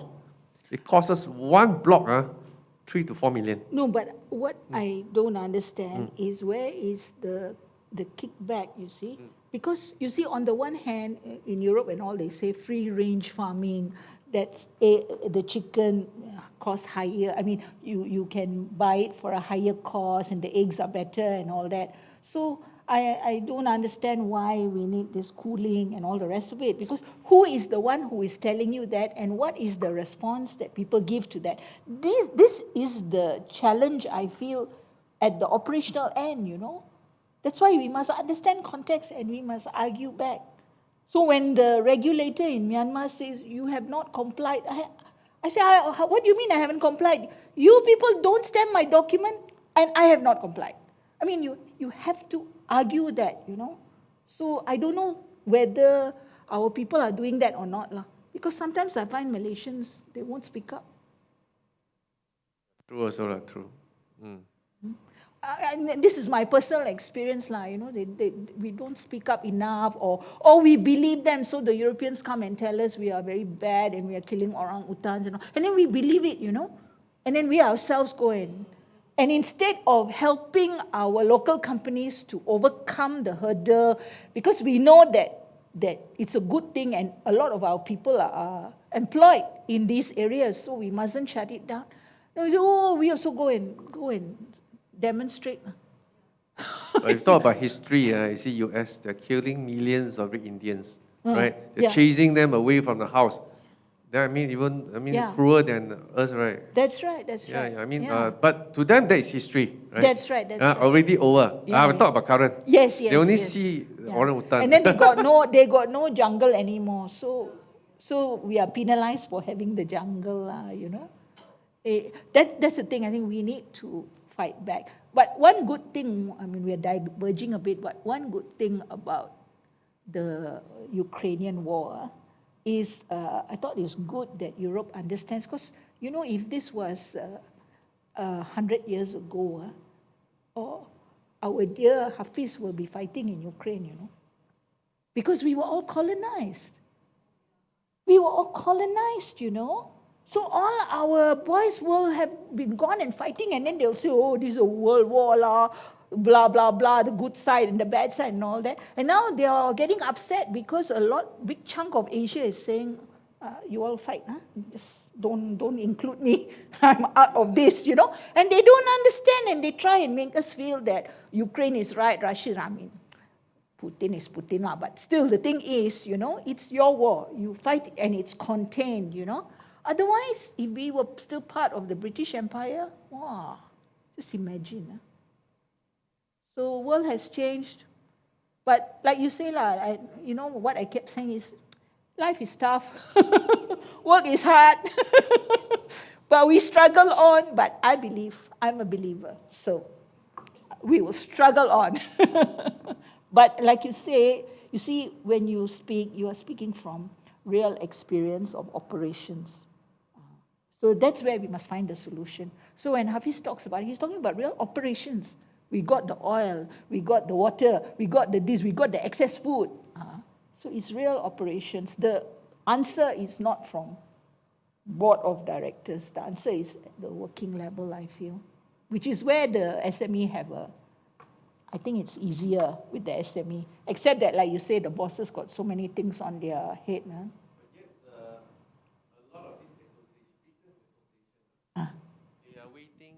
They are waiting for the government to take the lead. They say because this is not a single company can do it, it's a supply chain, Yes. entire supply chain. Yep. So the government has to take the lead. And the incentive isn't there.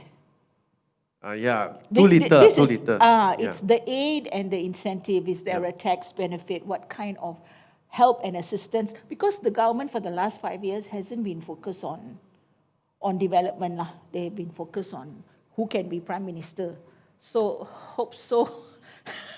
The next 2-3 years we can focus on our economy, which is in such bad shape. But like you say, the financial institution actually they have their internal guide, checking on the so-called rating.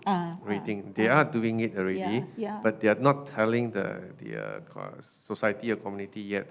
Internal. But sooner or later, right, when they announce some ESG funds, then that time they will know about it. I mean, the business will know about it. Yes. What's the difference? Yes. Then the real needs for all these sustainability reports, whatever, they will rise. Yes. But not within 1-2 years. I would think another 3 or 4 years. Yep. But my fear is that people will say, which is a very human thing to do, I worry about it then.